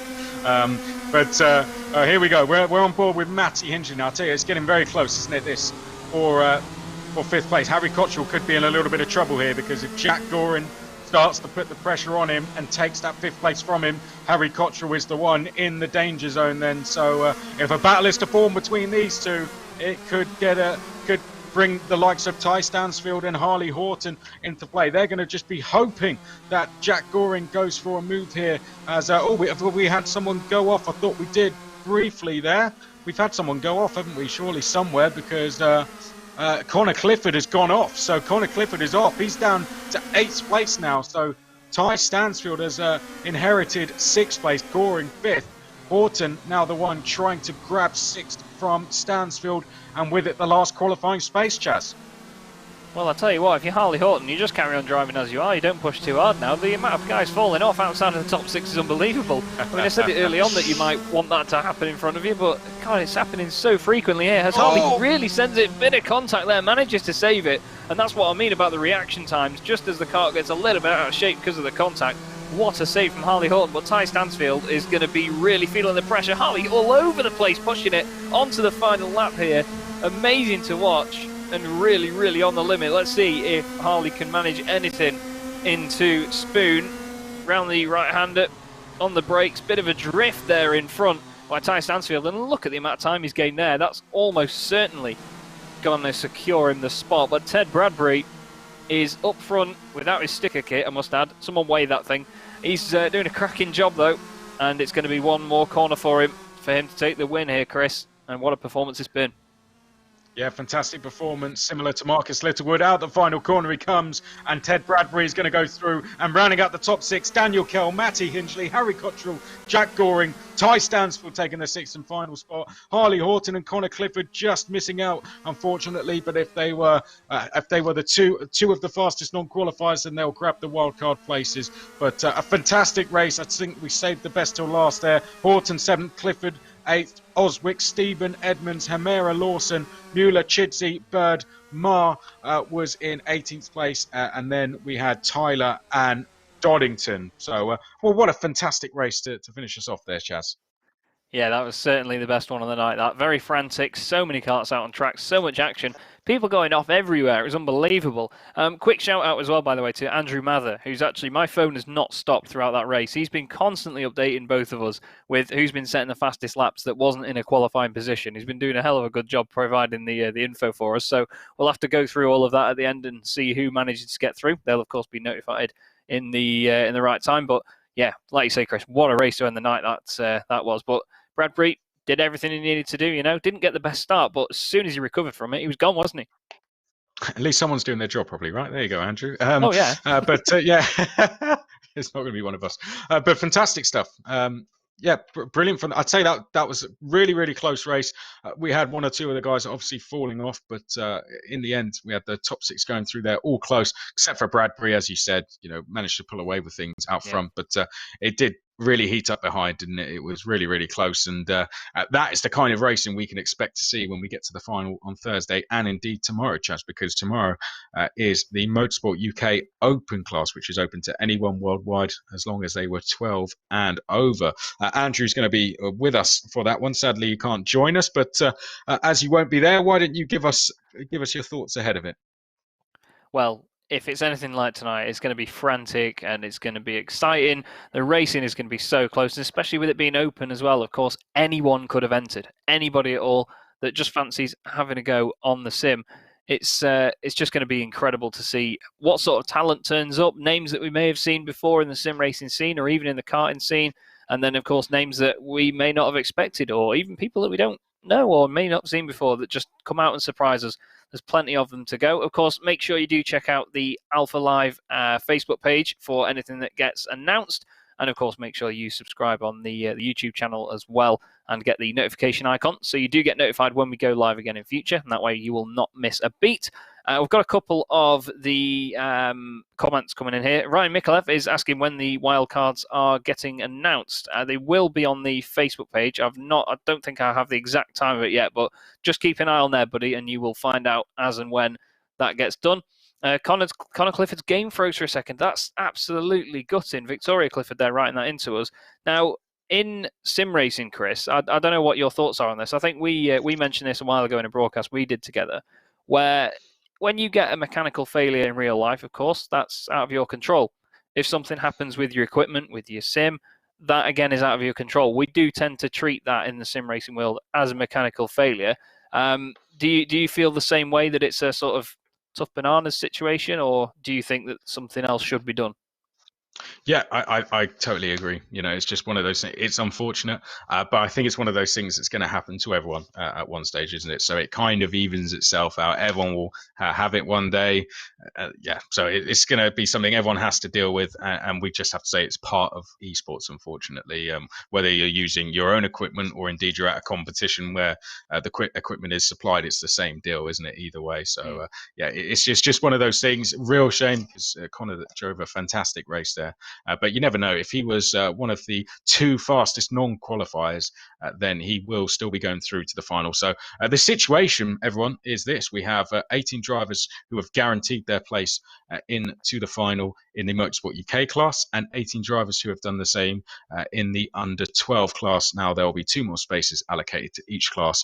They will be the drivers who didn't qualify, who set the fastest laps. And of course, in order to confirm that, we're going to have to go through some data and just pull up all the fastest laps and make sure everything is confirmed. So the Facebook page is where you'll find that. So, well, Chaz, you will be back for Thursday. Of course, sadly, you can't make it tomorrow, but we look forward to having Andrew with us. Thursday, the finals. Let us know your thoughts ahead of it. Of course, you've seen the 2 classes that are going to be there. We've got our 3rd class tomorrow, but it's going to be at PF International. What are your thoughts ahead of that? Well, if it's anything like tonight on a circuit as narrow and as twisty as it is tonight, and they've got this going to PFI, it's going to be amazing to watch. And I really do encourage everybody to stick around for that. Even if you are here to support people that may not have made it through, please do stick around and make sure that you do tune in. Tomorrow as well, of course, Chris and Andrew are going to be doing a cracking job on that as always. And I really can't wait to see that. I'm going to be watching it back myself as well. Unfortunately, I can't be there for other duties in the way of that. But yeah, I think watching this at PFI, mate, we're going to have a right good laugh on Thursday night, and we're going to crown some very, very deserving champions. Yeah, it's going to be the same time tomorrow, guys. So 7:15, we'll be live tomorrow, and then the same time again on Thursday. So all we can say is from myself and Chaz, thank you very much for watching. It's been a pleasure to have you along. If we had any issues tonight, don't worry. Of course, this is all new to all of us, isn't it? Karting Esports, but it's only going to get better and better as we go along with the racing, and I'm sure as well when it gets to the finals, it's going to be absolutely fantastic. But we have 40 finalists confirmed. 20 more have to be confirmed tomorrow, so do join us at 7:15 for that. Before we close out, we do need to say a massive thanks to our sponsors Fusion and Synergy. Fusion and Synergy won almost everything that there is to win, particularly at cadet level and recently in X30 level as well. They've worked with drivers who have gone on to become Red Bull junior drivers in Johnny Edgar, Dan Ticktum and Harry Thompson. They're British, European and world champions. So before we close, we will have a small thanks to them and a small bit more info on them. But that's it from myself and Chaz. Thank you very much for watching. We'll see you tomorrow at 7:15.